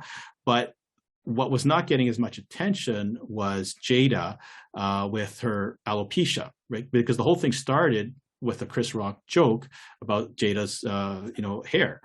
And so I'll share an example with you here. One of my friends also has alopecia, right? So as soon as this happened, she jumped all over it. And she pitched to this media, say, hey, I've got alopecia. I know what it's like.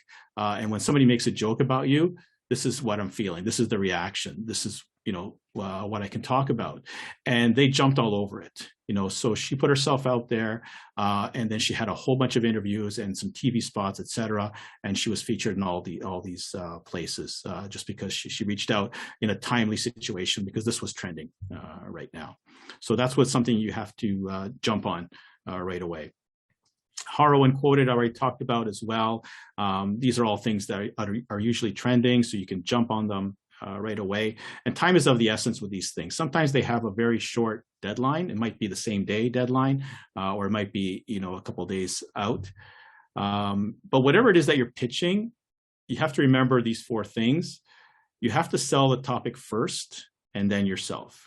That's what the media bio is for. You have the media bio, but you add it in to your pitch at the end, not at the beginning. So when I'm pitching somebody, I can't say, hey, I'm Lambros, I'm real estate, blah, blah, blah. Nobody cares. I'm just being honest. Nobody cares, right? So, but if I say, hey, you know what? I think the market's going to crash. And this is what's happening right now in the real estate market. It's going to crash. And here's what you can do about it. They're more likely to respond to something like that than just introduce myself. I can always add my stuff at the end. But I present a problem, and then I offer a solution, and that catches their attention. And when I do that, you have to be strong in your stance. You have to be opinionated about something and take a side, right? You can't be wishy-washy, because nobody cares about wishy-washy. Is it this? Is it that?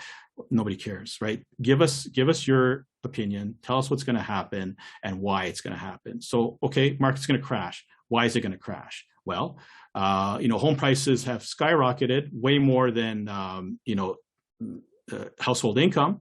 So that's a concern. Interest rates are rising, right? That's another concern, right? Also, sales volume has dropped, right? So the number of sales has dropped month over month for the last 3 months. Usually what follows sales volume is a drop in prices. So I think the market's going to crash. So, and these are kind of the talking points you provide as well. You can maybe give them some questions that you want them to ask you. The other thing you have to keep in mind is don't make it hard for the reporter. Don't give them homework. Make it as easy for them as possible, because then they're more likely to reply to you. If you give them a whole bunch of things and ask them to do some research, it's not going to happen, right? So give them what they need, all within a short framework. Try to fit it all in the body of the email there.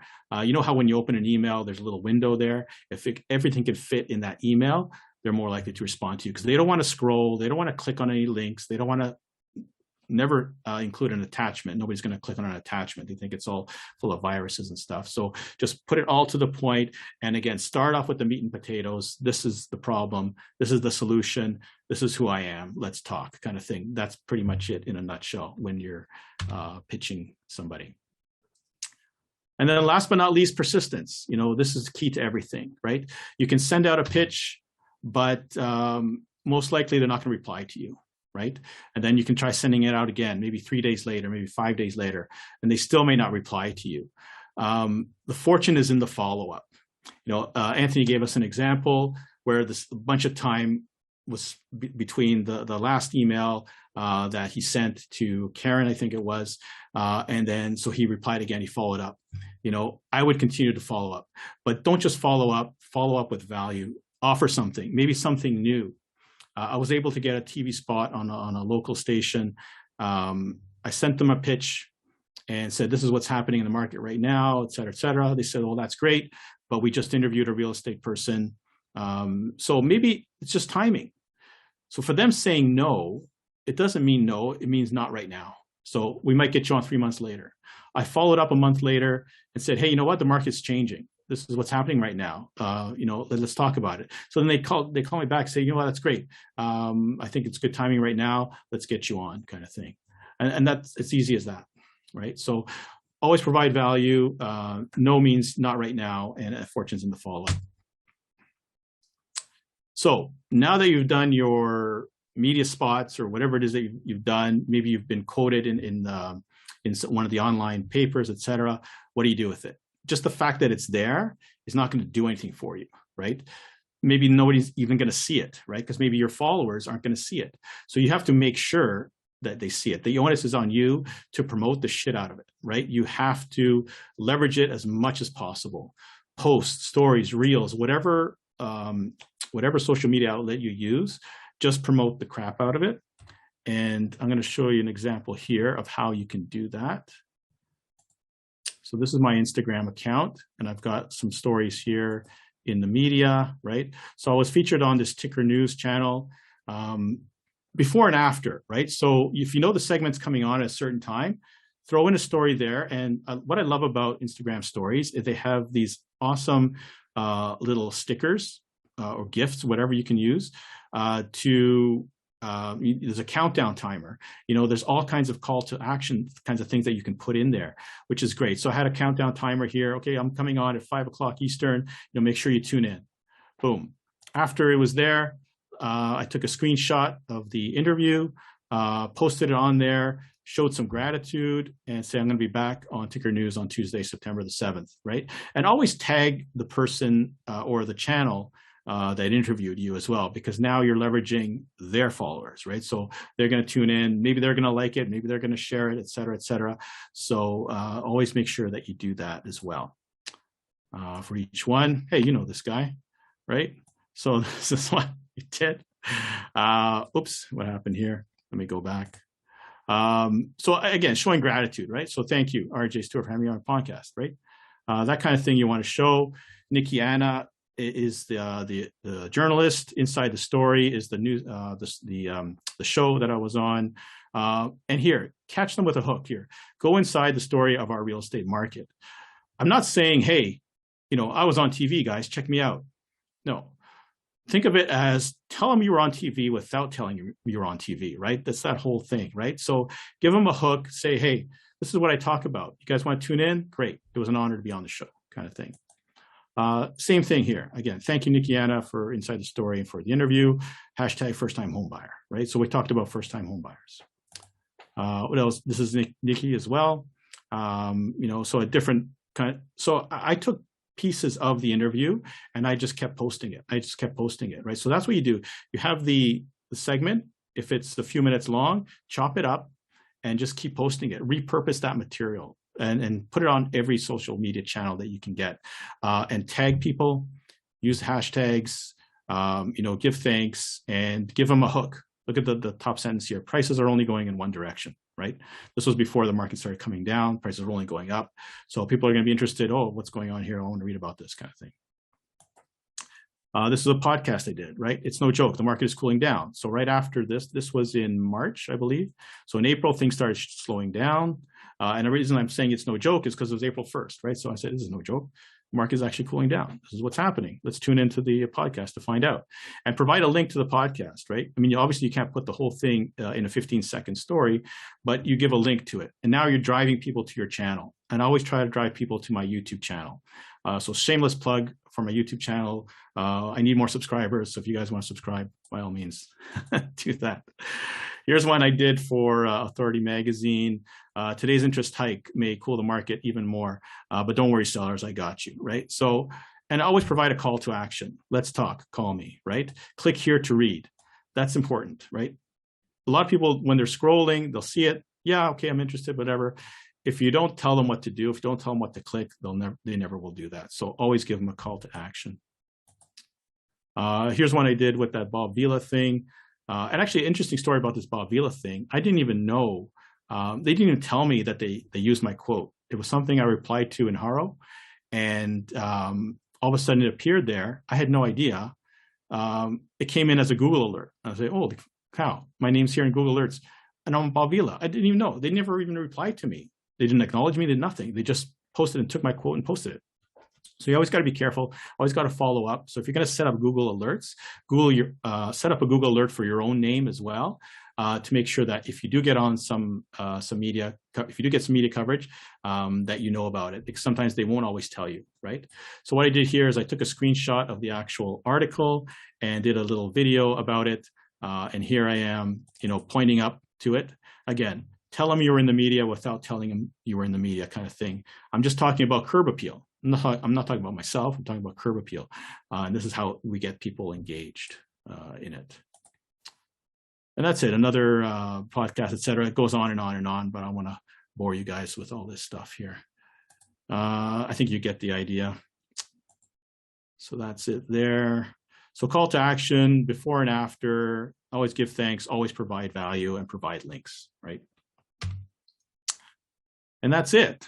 So thank you very much. I appreciate your time. And again, please follow me on social media, my YouTube, LinkedIn, Instagram, Facebook, whatever you wish. That's my website right there. If you go to demosrealestate.ca, I'm not as fancy as Jill with the QR code, but you'll have to type it in. Sorry for the manual work. So if you go there, there are links on my website to all these social media channels, so you can connect with me there, and I would love to connect with all of you there. All right, so we are done. So what's up? I have a question. Absolutely. So, imposter syndrome. Oh, good one. What are your thoughts? Yeah, I have a lot of imposter syndrome, and all the time. And I was like Jill, actually. I was really nervous I hated myself on camera. I hated my voice. But what I realized was, and I can't remember who told me this, but a light went off. The way you are on video is the way you are in real life. So the way people see you in real life, that's exactly how you are on video. So once I realized that, once I woke up, I said, what the hell? What's the difference if I'm talking to you in person or if I'm talking to you on video? It's the same damn thing, right? So just be yourself. Imposter syndrome, forget about it. So you're going to have those inner voices in your head telling you you're not good enough, you look stupid, whatever. Don't believe them. Just go for it, because, you probably know a lot more than somebody else, and that's why they're talking to you in the first place, right? So by all means, yeah, don't listen to it. Don't listen to the imposter syndrome. Thank you. Yeah, no problem. So I think we've got some questions here. Wow, thanks, guys. LinkedIn's the best. Okay, let me scroll back up. Whoa, how far am I going to go here? Sorry, I wasn't following the chat when I was doing this because I can't multitask.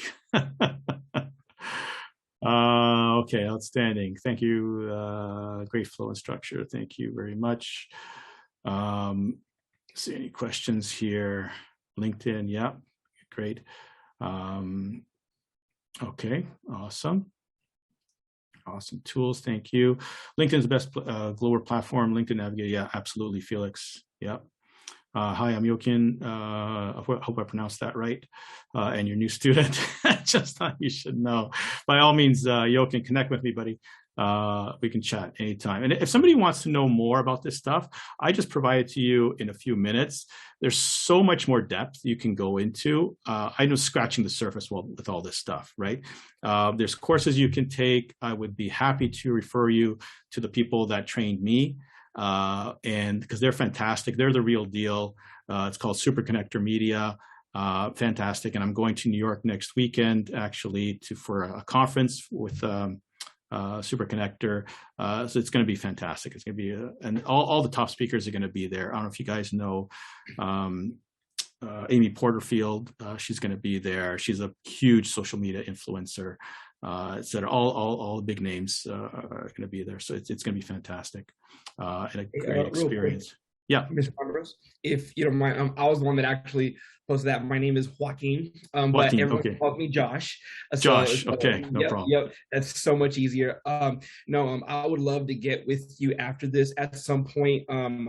Everything that you talked about is actually right up my alley. And it has to do with both real estate and veterans, and then just veterans all together by itself, because I do live in a military town. I took down like your entire thing over here, and I was taking notes. Wow. So no, I really appreciate everything that you said. I want to learn way more as I get into this industry. I'm making a huge shift. I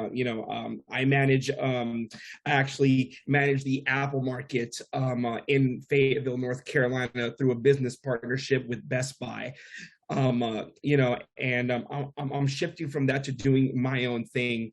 And I think everything that you said is absolutely great. And I would just love to learn way more, because this is exactly what I've been looking for. Thank Fantastic. you so much. No, my pleasure. Thank you for saying that. That's really, that I'm happy that you found some value in it, and you're appreciative of it. So thank you so much for that. I really appreciate it. Sure. No problem. So connect with me. We'll talk offline by all means. Yeah, for sure.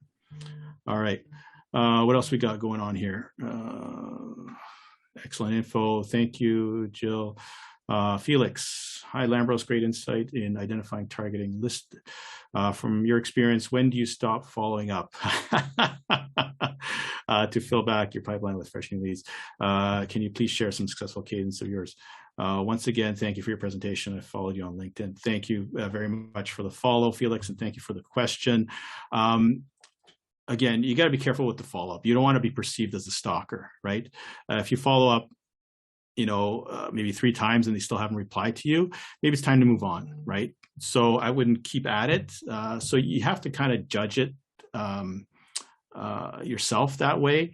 For me, sometimes I don't even listen to my own advice. I stop following up maybe after once or sometimes twice, right? So, and I should really follow up a little bit more.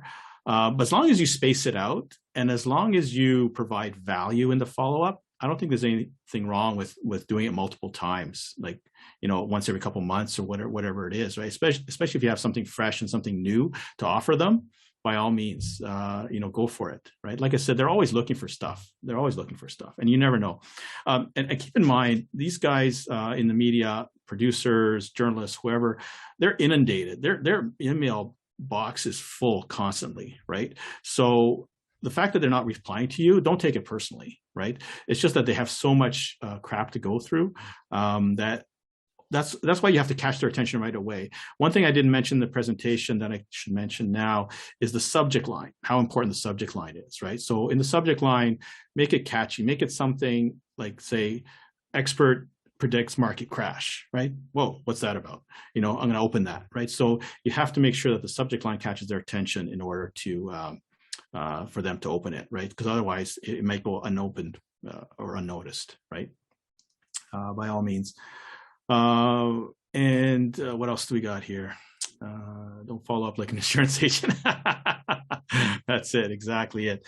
Can you please share some success cadence of yours? Yeah, I mean, like I said, with the one in the TV spot that I did, when I originally pitched them, it was a no-go because they already had a real estate agent on. But then I pitched them again for a slightly different topic, and they said, yeah, come on in. So as long as you change it up a little bit, give them some value, just keep at it, right? Just be persistent. Persistence is the key, right? You got, and don't take it personally. I have questions. Anthony, go for it, brother. My question is basically, I mean, you're right, you hit it spot on. I run a lot of like paid advertisements on Facebook, like Facebook conversions, and you know, you're paying these big budgets, like $50, $100, and you know, the expense on conversion is like 10 cents a conversion, you know, 10, 12 cents a conversion. Like exactly. it's and then also, you know, you're playing with the devil with the algorithms, right? You know, it's just tough. And what would your advice be for people running ads? Because I be honest with you, I've stopped running ads. Like I'm more leaning towards like, you know, word of mouth, you know, traditional marketing, like newsletters. I'm even going back to SMS, which is just straight up like, you know, texting. So what do you have in terms of recommendations for, you know, just that space? Because it's tough, and I just don't want to continually spend $150 on Facebook, you know. I hear you. Yeah, I'm not a big fan of ads, and that's the reason why. There's so much competition out there, and you know how it is with ads. You see an ad, you scroll right by it. So unless your ad catches their attention right off the bat, you have about 3 to 5 seconds to catch somebody's attention in the scroll, right? So whether it's an ad or not, you have to catch their attention right away. So ads are tough. What I would say is that if you do have the budget for running ads, then hire an expert because there's some knowledge there that not everybody knows. I don't know what it is. I don't know how to get around those algorithms, right? Do you? Right? So you do what you do. So let somebody else be the expert in running the ad, right? If you have a budget for it, increase it a little bit more and pay that person. Get a professional to run the ads for you, because it's going to make a world of difference. If that's what you want to do, if you want to run ads, then I would just do it. Because I mean, you can't be a jack of all trades, right? You have to focus on what you're doing, and what you do best is your entertainment talks and whatever it is that you're doing there. So focus on that. Let somebody else run the ads for you. Thank you. Appreciate that. No problem. Yeah, for sure. Yeah. Anything else? Anybody else? Well, like I said, if you guys want to learn more, by all means, I'm going to drop my email address here in the chat. Feel free to send me an email. Just don't spam my inbox and stuff, or connect with me on social media. By all means, go to my website. I'll drop it in here again. Realestate.ca. Right, you can click on that, and there's a link there to all my social media channels, so you can and follow me on YouTube. I need more subscribers. Yeah, cool, and that's it. So, what do I do now? All right, RJ. I got you over here. Yeah, you got me, brother. Thank you so much, Lambros. When I first met Lambros, he appeared on Net Builders. And he actually sent me over his press kit, and I was reading it. It was the most professional thing I'd ever seen. I think I was so I was just getting Net Builders started up, and I'm like, is he really emailing me? Like, am I the right person he should be emailing? This guy should be going towards CNN as how professional his press kit looked, and I was like, why the hell don't I have one of those? So your consistency on social media is amazing. Actually, if you guys should definitely be following him if you're doing any kind of social media marketing, because I honestly, if you look at his page and you look at my page, you'll see that I actually mirror a lot of his actions. Go for it. Go for it. How consistent he is, his engagement with social media, with the people that are, that interacting with him, how he engages with them, how he gauges what kind of posts they like, and then gives them more of what they like. You know, that's also one thing I've noticed from all three of the speakers that have just finished speaking is all of you guys actually pay attention to your clients. Jill, you had people try your food and then you got their feedback on it. Anthony, with your tears, and you as well.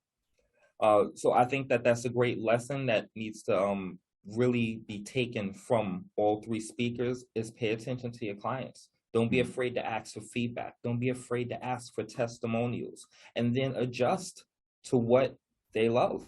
Give them more of it, provide more of that value. So thank you for speaking today. As well, again, Absolutely. No, thank you for having me. It was a pleasure. Of course. We have our final speaker coming to the stage today. If you're in the nonprofit world, you've probably been in the same room as this next speaker.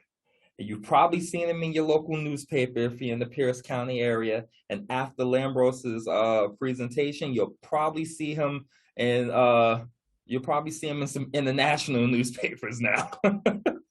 So the next speaker has done what most wouldn't dare to do. Maybe it's because they're afraid or they're just indifferent to the situation. But he successfully bridged the gap between our youth and the business world. And as the primary founder and executive director of the nonprofit Young Business Men of Washington, or YBMW, here in Washington, he's altered the narrative of how the youth looks at opportunity and how the world looks at our youth. Please help me welcome our final speaker, my business partner, and my brother, Thrett Brown. What's going on, bro? Let me give you the host over here. And it's all yours. Man, I appreciate it very much, man. All the way down from the beginning of the speakers, Jill, Anthony, Lambros, man, you guys did an amazing job. And it really correlates with a lot of the stuff that I'm going to talk about when it comes to the branding piece of everything. Everything that you guys said is one of those key benefactors that come with branding, proper branding, being able to have something represent you in the absence of you having to speak about a lot of the different things. And a lot of people got this misconception of branding, and they think that it's a lot more tedious and horrendous than what a person thinks it is.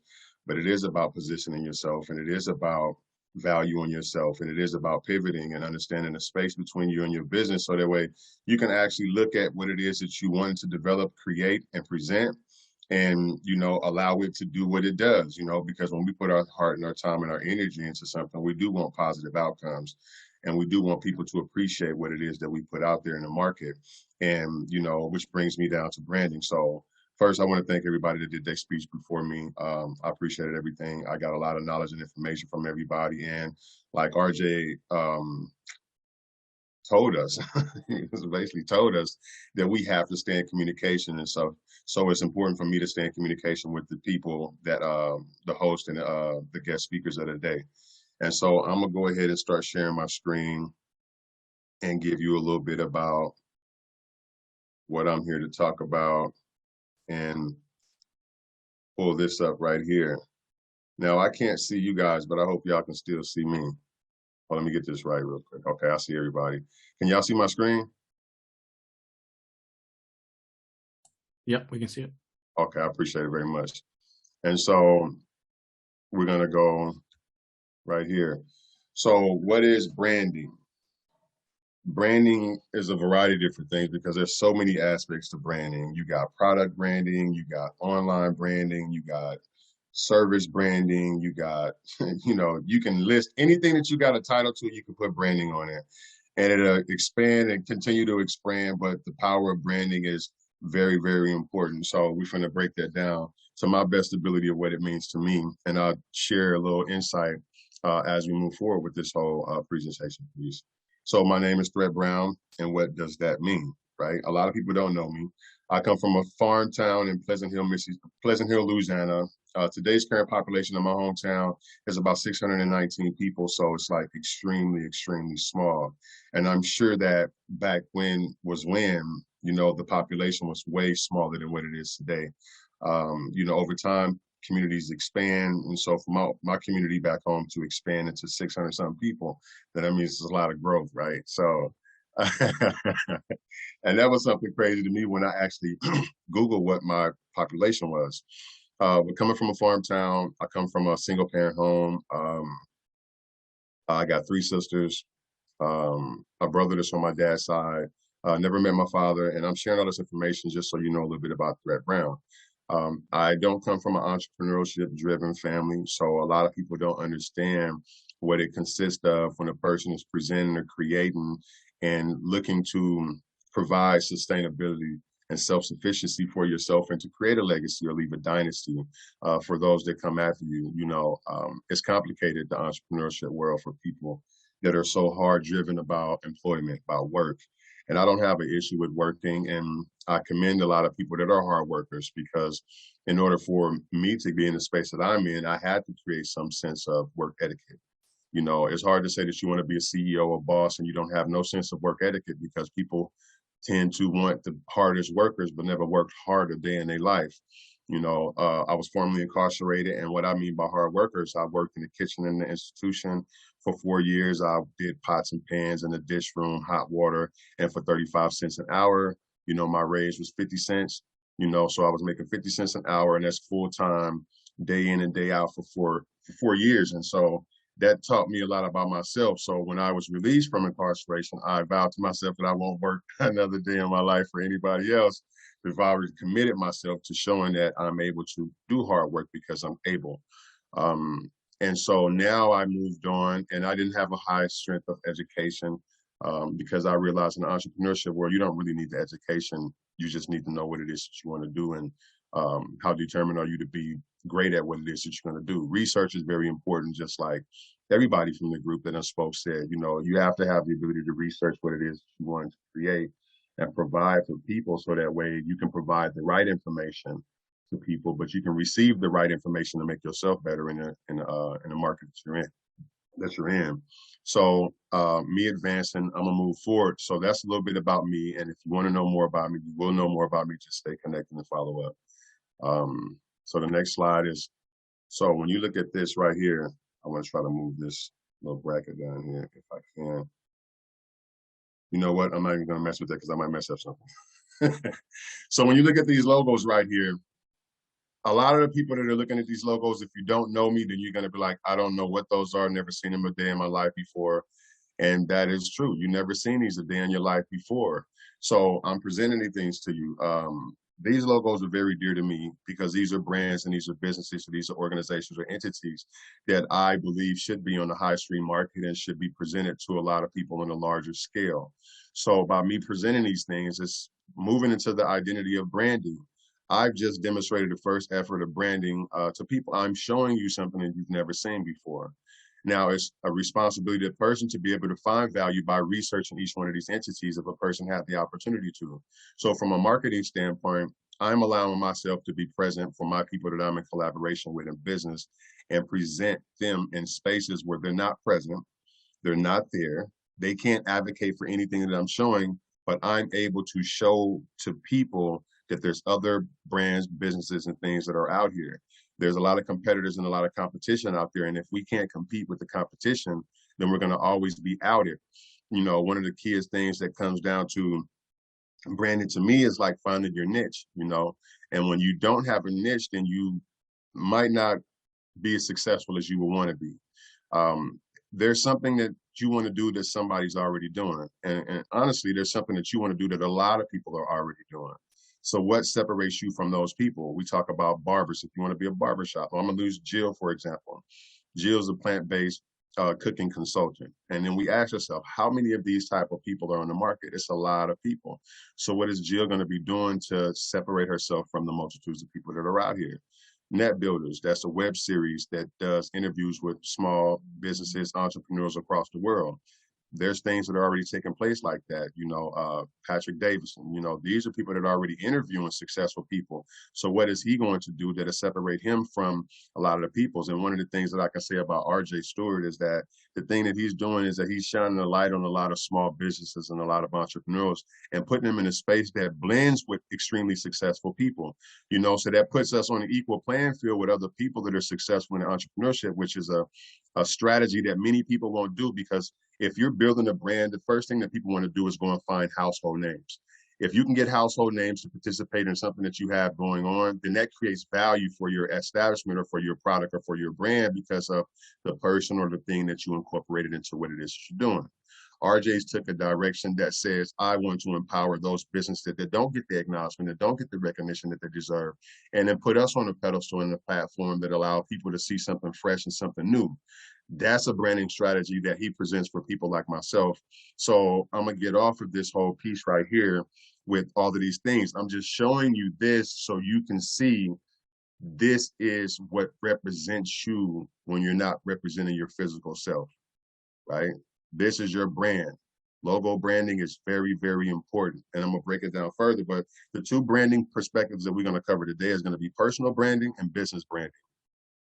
Those are the two most keyest branding aspects for me currently in my life. And the first one we're gonna talk about is our personal brand. Okay, hold up, they tripping now. Okay, so the personal brand. So when you see, I'm gonna try to move this thing, man. Okay, there we go. Okay, so when we see personal branding, defining your personal brand, know yourself. You have to know exactly who it is or whatever it is you believe yourself to be. If you do not know yourself, then there's nothing for you to even talk about branding. What are you from the brand when you don't have the identity of what it is? You don't have the strengths, the weaknesses, your capabilities. You don't have your thoughts and process. You don't have your sense of direction, your mission, your vision is not alignment. You don't know what it is. You just got an idea that you want to put out there, but how much would you get done if you just put something out there? And then you take a brand and put it out there and just expect it to do something on its own. It takes you to know what it takes, you know? So knowing your objective, you got to know what it is that you want to accomplish in this whole process. A lot of people don't have a thorough sense of the end result to what it is that they want to do. They just want the instantaneous results of right now. I got an idea. I want to see it happening right now. I want to be able to see my ideas come to fruition right now. You know, and in order for that to be a true reality, knowing your target is one of the most crafty and creative things that you can do to add to the whole process of personal branding, right? So when you know your audience, if you want instant gratification, that's like me knowing that here's what instant gratification looks like. I'm slow and lacking in my social media platforms right now. Let me hit Lambros. Hey, bro, can you help me out? That's instant manifestation because I'm actually contacting somebody that understands the target margin that I need to be reaching, and he can directly give me information that'll be beneficial to me right then and there. Median is the scaling of what it is that we want to do. How far, how long in the distance can we reach? You know, like what is the distance that we're willing to go in order to become our own personal successes? And then we move further down here to the bottom. And I'm hoping all of this making sense. Implementing your personal branding strategy. So construct your identifiers, like prospects. You know, who are the people that you're really trying to reach out to? Claim your territories. Now, I'm in a youth programming arena, so I'm faced with a lot of people in different aspects of the tiers, and like what Brother Anthony was talking about, these tiers. But the tiers that I have to deal with are mega corporations, semi-mega corporations in the nonprofit world, other grassroots organizations, people who are well connected and more plugged in with other entities or the powers that be, the movers and shakers, the people that push the check, the people that provide the sources and services and resources, the people that allot the grant fundings and things like that. You know, there's a lot of people that are in greater positions to me, but I have to know what I am and what I'm capable of doing in order to surpass all of those different things that are not at my fingertips. Cultivating your relationships. I have to create relationships like what we're doing here today. Everybody's cultivating a relationship, whether you're viewing and you're taking information in, or whether you're someone that's on a panel and you're speaking and we're building relationships, we're cultivating something. We're in a space to where we're able to create something out of nothing, right? And so conserving our brand is, you know, protecting anything that I got going on. I got to make sure that my personal branding self is up to code. Now, personal branding in a nutshell, without this structure of outline or this grid, personal branding is, am I likable? Can I just pop up out of nowhere? I come from gang culture, again, formerly incarcerated. I come from some of the most toxic communities that you can probably ever think of. I've been surrounded by some of the most horrendous and horrific people that you can probably think of. And now I find myself in a more structured, positive community arena, shaking hands and rubbing elbows with prestigious people, so to say, people that are excel to higher level, millionaires, successful in their own right, property owners, business owners, people that are, you know, traveling, they're international influencers. These are the people that I associate myself with. And how was I able to do this? I had to pay attention to my personal brand. My personal brand is my personal self-identity. What am I about? What is the true me? And the more I know about myself, and the more I can apply myself in positions that I know I fit in. If I don't know anything on my capabilities, then it's hard for me to see myself in a position of success like the majority of the people that I see. I'm inspired by a lot of people, and there's a lot of things that I see people doing that also inspire me to be greater in myself. And like what Jill said earlier, when Anthony asked her, how does it that you do all of these things? She's self-motivated, and so that self accountability piece is the most important piece when it comes to your personal brand. Your personal brand is something that you need to protect. And if you don't protect your personal brand, then you allow yourself to be contaminated. You allow yourself to be stained or just overshadowed with a lot of negative influencers. Your circle and your surrounding is a part of your personal brand. Who you associate yourself with plays a big part when you're trying to put yourself in a position and grow your company or grow your business. And me being in the nonprofit world, I have to make sure that, I'm up on the upfront. I can't do something in the dark and then expect me to live a different way in the light, because people are probing for what's going on in the dark. People want to know what's going on with Thrett Brown behind closed doors. And the more negativity the person can find on you and your behind the door scene, then the more they would use it against the positive brand that you build for yourself, right? So understanding your rightfulness and your personal brand is first before you can conduct business. People don't buy you business, people buy you. Right. This is something I've realized a long time ago, and I learned from a lot of mentors. People aren't really interested in what you're selling. They're interested in you, the person that's selling it. So if a person you don't have that charismatic appeal to yourself, and it's not about physical appearance, it's about how you make a person feel. If you can't make a person feel good, then that means that your brand quality is a little tainted, right? Car dealerships, people don't buy the cars, they buy the person that's selling the car. That person made me feel good. I like what they was talking about, or I like the way that they treated me, or I liked this. So people are literally buying you, real estate, home ownership, your personal business, as a manager or somebody that's helping artists expand. People buying you because they can buy the service and get the service from a variety of different people, but it's something about you that attracts a person the most. So if you can't appeal, and Bruce Lee said it the best, the emotional appeal. If you can't appeal to a person's emotions, then you're going to miss out on a lot of things. So what are you doing as a personal brand, as a personal quality that'll make people like you and it supports you at the end of the day? So now I'm in a space to where I get so much support from, I call square people, they squares, and I mean square in the most positive way ever. These are people that I never thought that would support me ever. Because when you hear my story or you hear where I come from, it's kind of frowned upon. It's like people don't believe that you can change regardless of how many times you show them that you done made differences and you done upscaled yourself in your personal life. But for me to know what it takes for me to be a likable person and for me to be myself and still make people that's unfamiliar with my culture a lot more comfortable, especially when it comes for me making sure that my sole objective is to provide and pave a way for the next generation to come through. A lot of people don't connect with our young youth because the branding image that a lot of the young adults in my community have is very toxic and it's very dangerous and it's very violent. So when people see that, they don't see the positivity in a lot of the young people from the community. So I have to switch my perspectives and my personal presence in order to get into these spaces, open up the door to making people comfortable enough to say, well, we want to see what you have to offer. And then you can usher in young adults that are savvy and entrepreneurial and willing to learn and be coached about what it is that they could provide to communities by being their best selves, right? And so my personal branding ability has drawn an appeal to people and make people appreciate what it is that I do offer. That's what opens up doors for me. And those are the things that can open up the door for anybody that's trying to find themselves into a space that you probably feel that you don't fit in.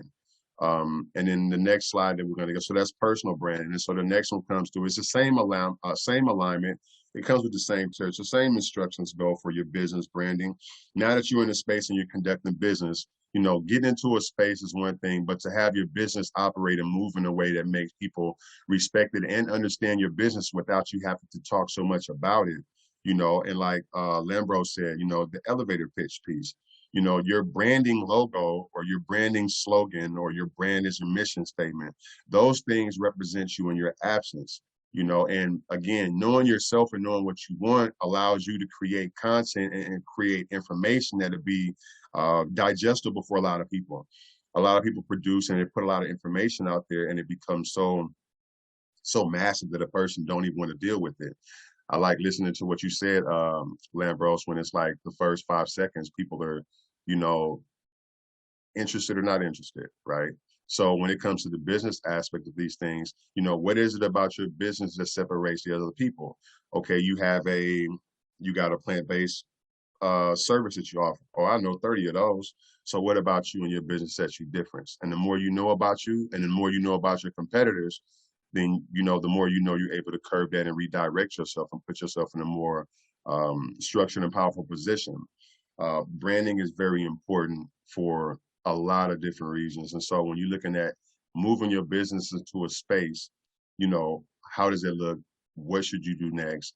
And the next thing I'm going to show you with the branding piece would be this right here. These colors. Brand coloring is very, very important. Many people that come together and say, I'm gonna just put me a logo together, my logo's gonna look cool, and don't realize the power of color in the eyes. You know, people are attentive, regardless of what you're talking about. When you look at a McDonald's sign, so if you're looking down here at some of these logos and you see that M, you know what that is, you know what it represents. So it don't have to be explained, you know, and you can look at the target signal. You know, people know what that means when they see it. It doesn't have to be explained. Same thing with John Deere. Same thing with Puma. Do you see that yin and yang sign? You already know we're talking balance.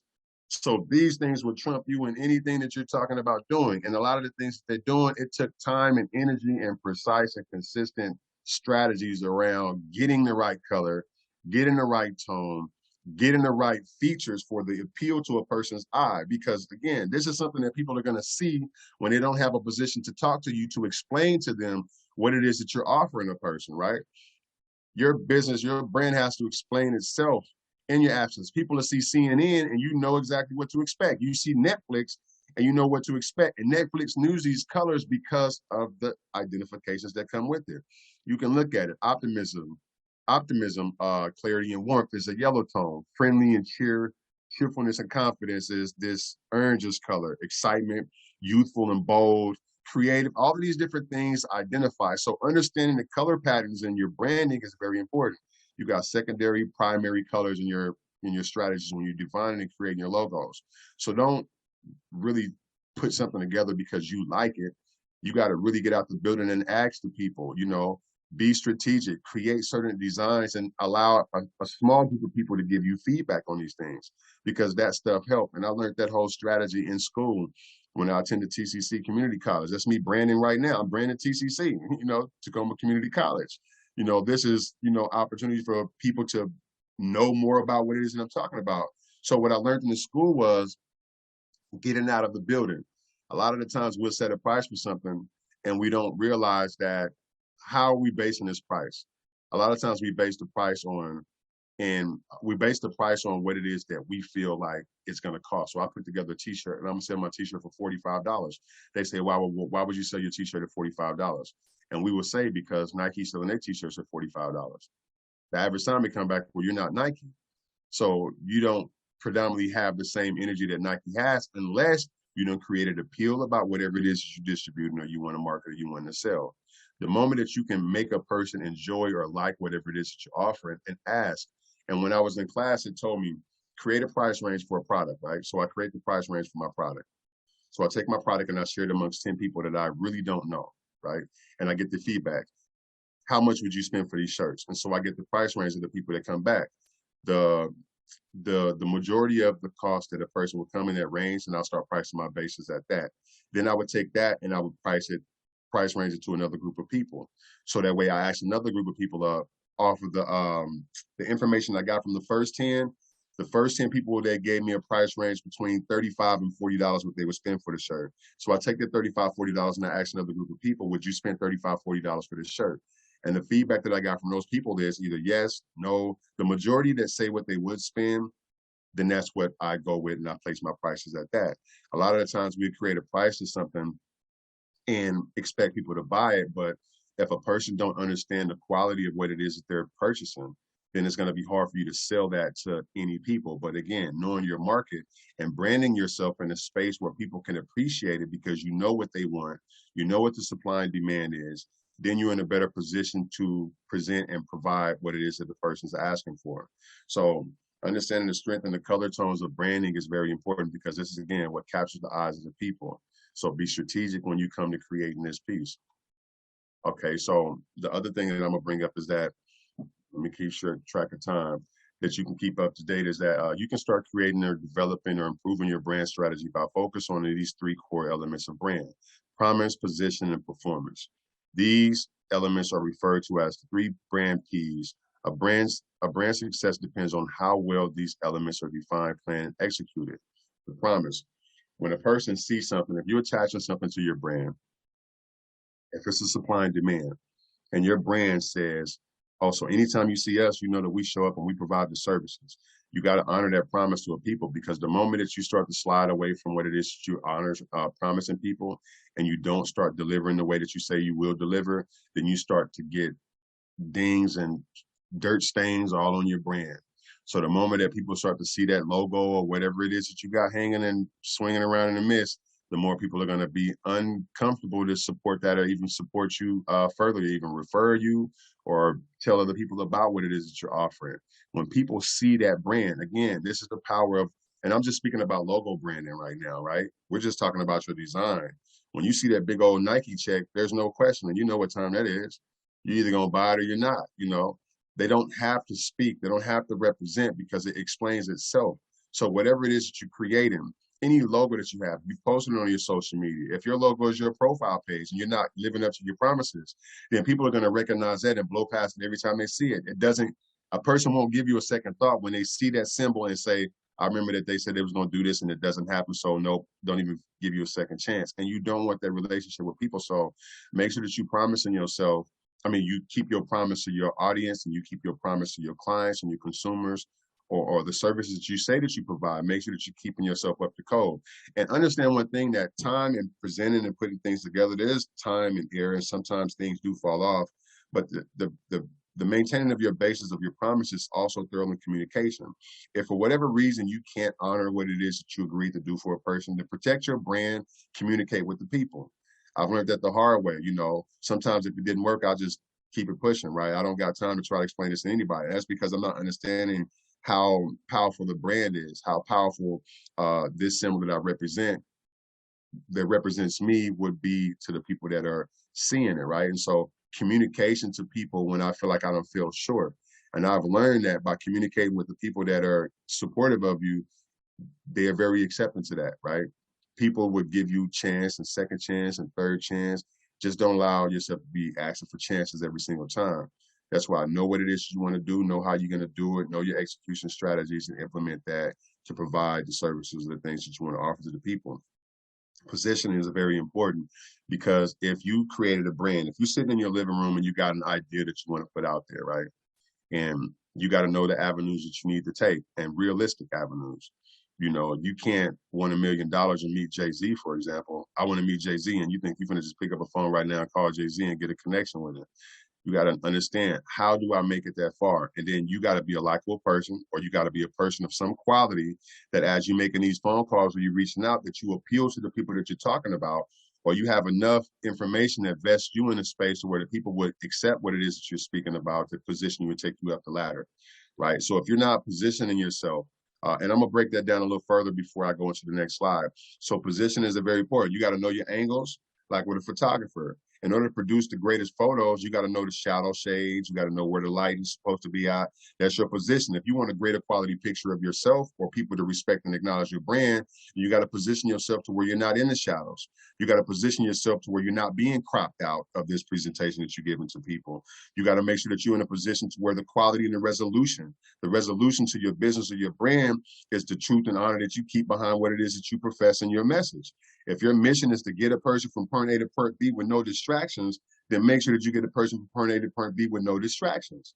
Because if there's distractions in the process of that, then your brand is going to be under question.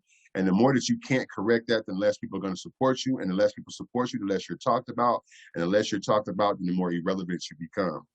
These are not the things that people want to do. So understanding strategic measures behind positioning, and I'm gonna tell y'all how I position myself to be able to be in the position that I'm in right now, and then the performance. So if a person hear you out, you walk in and they see your style, and again, personal branding is, I like your style.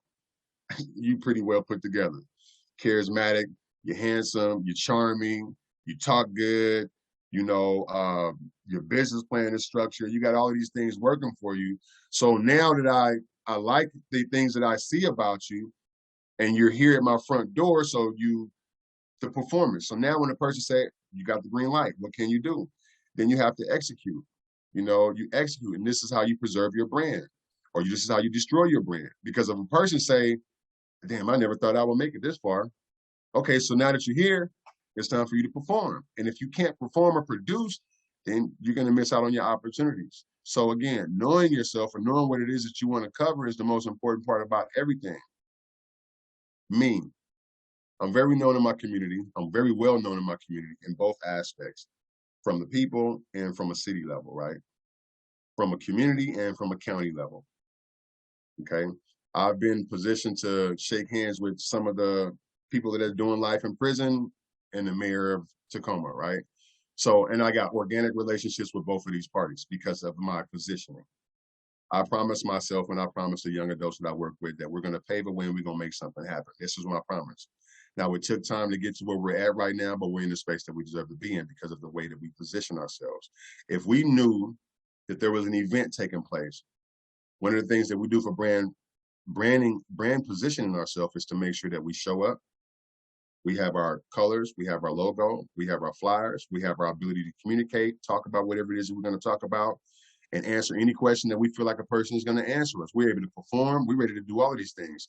And these are the things that help to get into the front pages of Tacoma Tribune, News Tribune, which is the biggest newspaper in the Pierce County area.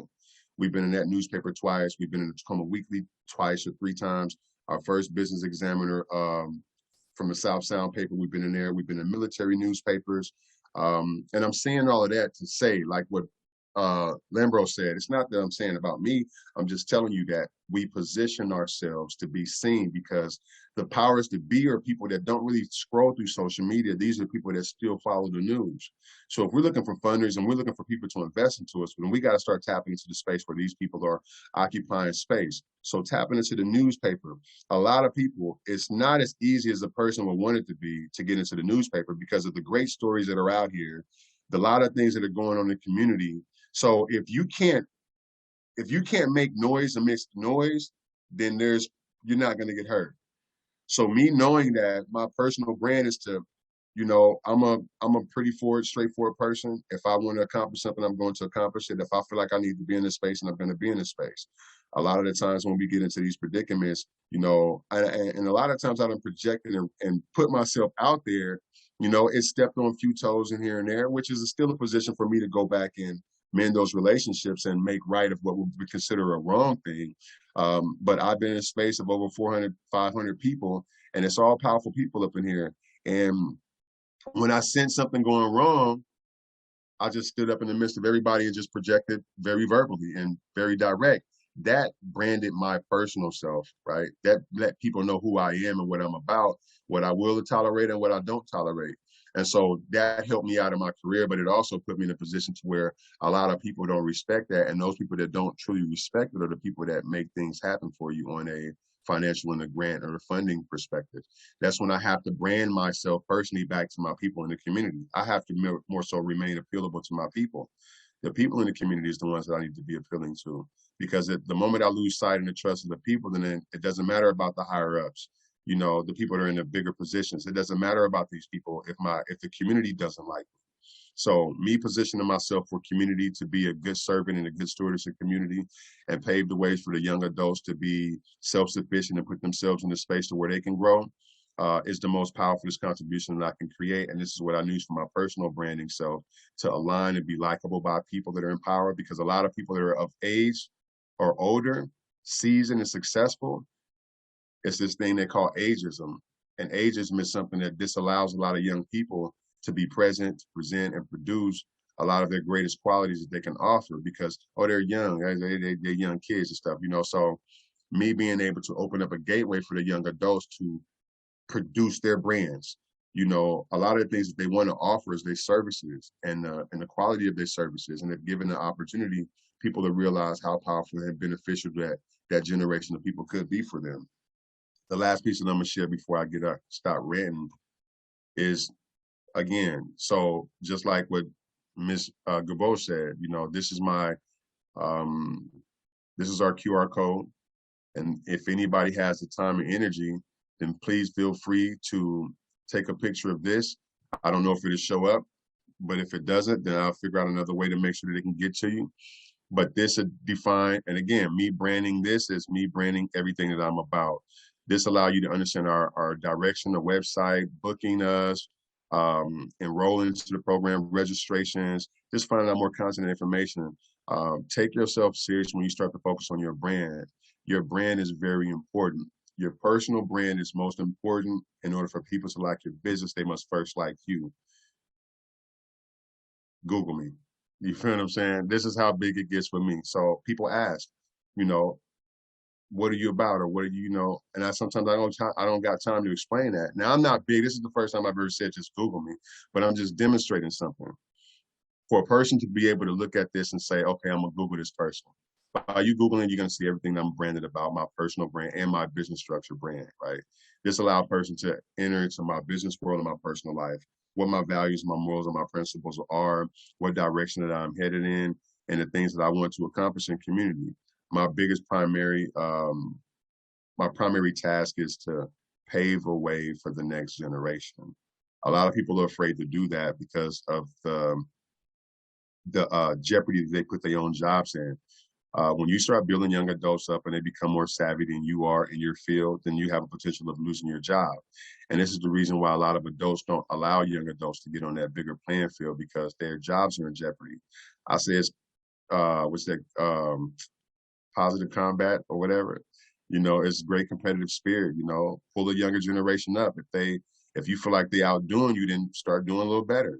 You need a little challenge, you know. Lambros just said it earlier, you know, if you're too comfortable, RJ said it, if you're too comfortable, then you're not going to succeed. So bringing some fresh, higher energy, young adults into the field, it should be a challenge to you to make you want to step your game up, you know, but don't shut them out because you're afraid of losing your position and losing yourself in that whole aspect of everything. Allow them to have an opportunity to grow. And that's my primary mission right now. So my personal brand is what I am. You're going to get what you get when you deal with Thrett Brown. And my business brand is my coaching and my business structures and how do I position myself. I just knew that what kind of event is that? Is the news going to be there? If the news is going to be there, I'm going to get there.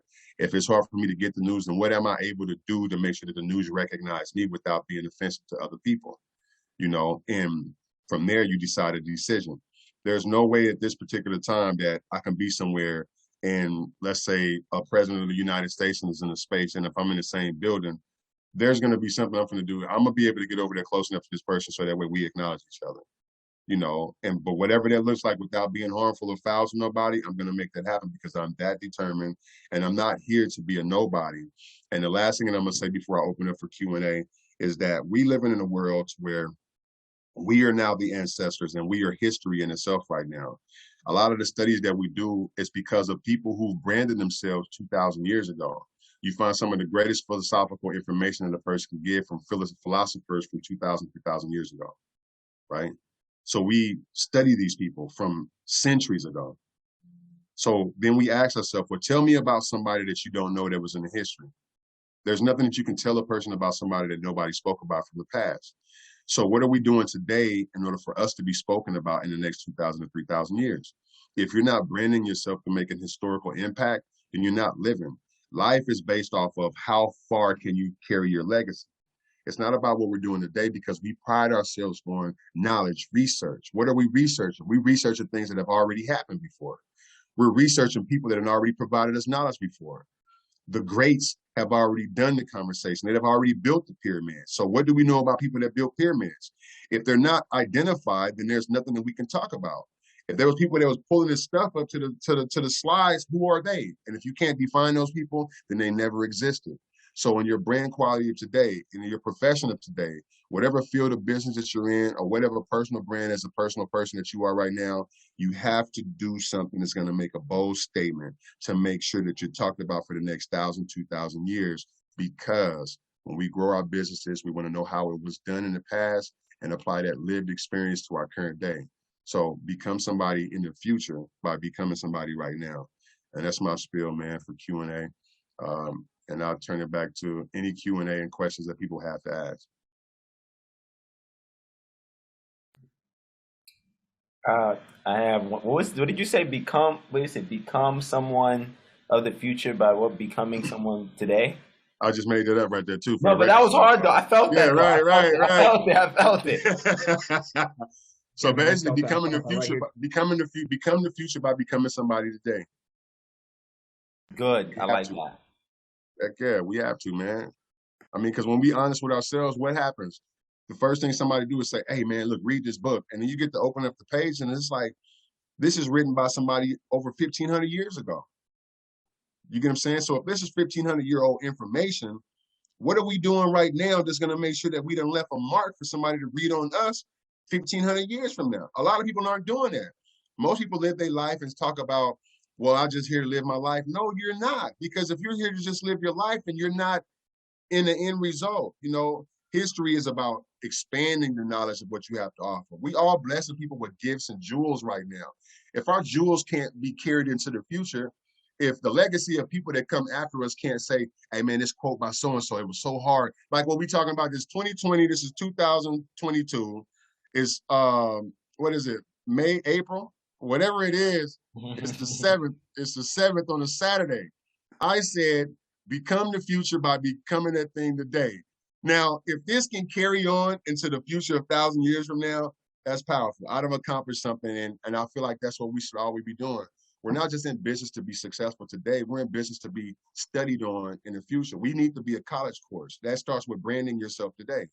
Somebody needs to be studying you. If a kid is going to do a report on somebody from the past that was successful in the pandemic of 2019 to 2022, what are you doing right now to make sure that you can be on that radar of somebody that can be studied upon, you know? So I think that that's very important for our personal brand and our business branding. Thank you. You're very welcome, bro.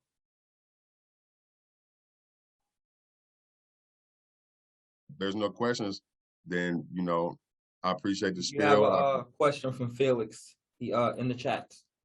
Okay, well, I can't even get to none of that. You see, I'm over here struggling with this. You want me to read it out? Yeah, please, could you, bro? Hey, Thrett, your background resonates with me deeply, not just because I was raised in a small village in West Africa, but mainly because of the struggles I face today working extra harder to show the value that I can bring to an organization or a client. How do you deal with rejections based on your past? What have you learned from it, and how have you handled it without breaking yourself down? Once again, Brandon is part of the solution, but can you share some real life scenarios possible?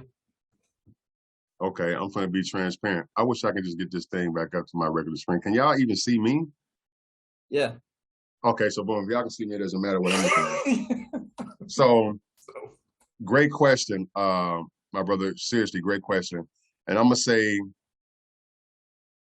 that I've been vulnerable a lot with rejection, because I believed at one point in my life that if I was just transparent and open about my past, and I would get a lot of weight, you know, I get segue, because I had this big issue with me meeting a new group of people. And, you know, first thing people want to do is research or find out more about you and figure out what it is. I was very transparent and verbal with everything that I talk about. Like, why am I a fit person for this community of people that I'm working on when it comes to marginalized communities and at-risk youth? I've been gang banging. I've been in home invasions. I've been locked up for 4 years. Most of my associates and my family, my business people in the past was all locked up. Majority of them locked up for murder right now. I've done some of the worst things you could possibly think of, and I've changed my life. And I felt that by me being that brutally honest with people, so there's nothing that you can go and research, or there's no need to dig deeper into my past. I'm gonna tell you everything right now. And by me offering that much information at one time to a group of people that don't understand, that put a big stain on me, and that got me rejected from so many different opportunities. And I took offense to it, and I felt at the time that is it wrong that they don't want to work with me, or is it wrong that they don't appreciate the changes that I make? So I got to pondering that over and over. And I was like, well, I'm spending too much time pondering this over that I'm losing sight on what I'm supposed to be doing. So now I'm in a space to where I don't care how a person feel, I will present myself in a more cordial, respectable, and responsible manner. I'm decent. I'm very charismatic. I love people. I'm a happy person, you know, and so just being honest with myself. If you ask me a question, I'm gonna give you the answer. You might not like the answer that I give you, but you know, that's that person. Because some people say, well, it's maybe the way that you said it, but we realize now that you can whisper the truth in somebody's ear and make it for their response to you as if you don't cuss them out. So rejection, I accept all rejections, because what they say, get all your no's out the way so to make room for your yeses. And that's something that's hard to do when you have crunch time. A lot of things you want to accomplish now, a lot of the things that you want to build to provide for things that are important to you, it's have to happen now. If we're in a spot to where we got to pay our bills, I know being patient and working through and being patient for people to come through, it's like, that's doable, but I need to know something like now, you know? So just stay consistent and keep pushing. Know that you mean well, know that you want to do well, and associate yourself with people that respect and appreciate what it is that we offer. Because those people, there's a lot of people that would take a chance on you, because there's a lot of people that have took chances on me because of my past. Be like, oh no, you got to be careful working with Thrett, because he can be a little extremist, he can be a little radical. It's like, no, I'm just passionate about what needs to change, and ain't nobody making change happen in those positions. So how do we get them out those positions to put people that are willing to do it, you know, to make right? So I would say just associate yourself with people that enjoy your company, and also people that would challenge you as well. You know, don't sit around people that's going to just say yes to everything. Associate yourself with people that's going to challenge you. And what I mean by challenging, it's not people that's going to challenge you because what they feel like you're saying is irrelevant. They're challenging you to make sure that, do you know what the hell it is you're talking about? Are you clear on what your objective is? You know, I'm not challenging you because I'm trying to belittle you. And if you feel belittled, then that means you got more studying to do. And if you feel offended by what I just challenged you about, then that means you got some self diving to do. You know, find strength in yourself. So, you know, again, and I accept all rejections or acceptance or whichever it is, because I know with or without people's support to that nature, I'm going to be successful one way or another, because, you know, I'm just in the alignment, you know. I hope that makes sense, bro.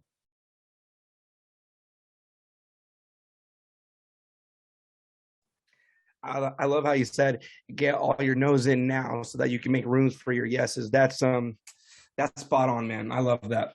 Mm-hmm. I'm sure you came up with that on the fly too, so write it down. Hey man, we gonna make right what it is. And yeah, man, you know, I feel like the smaller we are in these spaces, man, this is how we create some of the most powerful brands. We're not Microsoft right now. We're not Facebook. We're not Mark Zuckerberg. We're not we're not any of these powerful, big up people on that status level. But in our own right, the branding that I see can take place right now is like, it's unmatched. The Zenith thing that you just branded, that's a brand. We just increased the quality of what that brand represents. You know, so it's what quality of the brand possess that'll make a person, oh, I remember that Zenith thing. I remember I was there the last time, or that makes people come back to it and say, you know, I want to check this out. I missed the first one. I want to make sure that I catch the second one because of the quality that's embedded into it. It's the energy inside of it that makes it what it is. It's not the logo itself. It's what's behind the logo, what's backing the logo. Like Obas, you got your name as you branding your name, bro, and that's powerful. You get what I'm saying? And so I respect all the dynamics of it, man. So yeah, that's my spiel.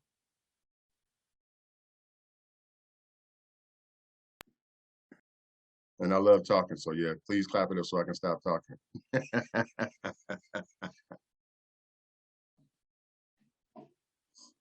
Oh man, can you hear me? Yeah. I appreciate it, brother. I definitely appreciate it. That was our last speaker. I do want to say this. Also, what you said, get all your no's out of the way for that yes. Also brings me back to a quote that the difference between a successful person and the person that failed is that successful person heard the word no one more time. or tried one more time than the person that failed did. All of the people that spoke on this panel today were all successful in their own right, all paved the way, all created a lane, and travel it with grace every day. And it is an absolute honor to have been able to listen to you today. And for all of you, and just so everyone here knows, every single one of them, I just reached out and asked them, hey, can you do this? Every single one of them, yeah, I'm on board. Let's go. What do we need? And we originally, when Zenith, when the idea came out, we were just gonna throw it on at the last second. I think I've set the date like 2 weeks away from the day that I asked everyone to do it, and I think it was Lambros. He was like, he's my voice of reason. He stops me from doing irrational stuff all the time.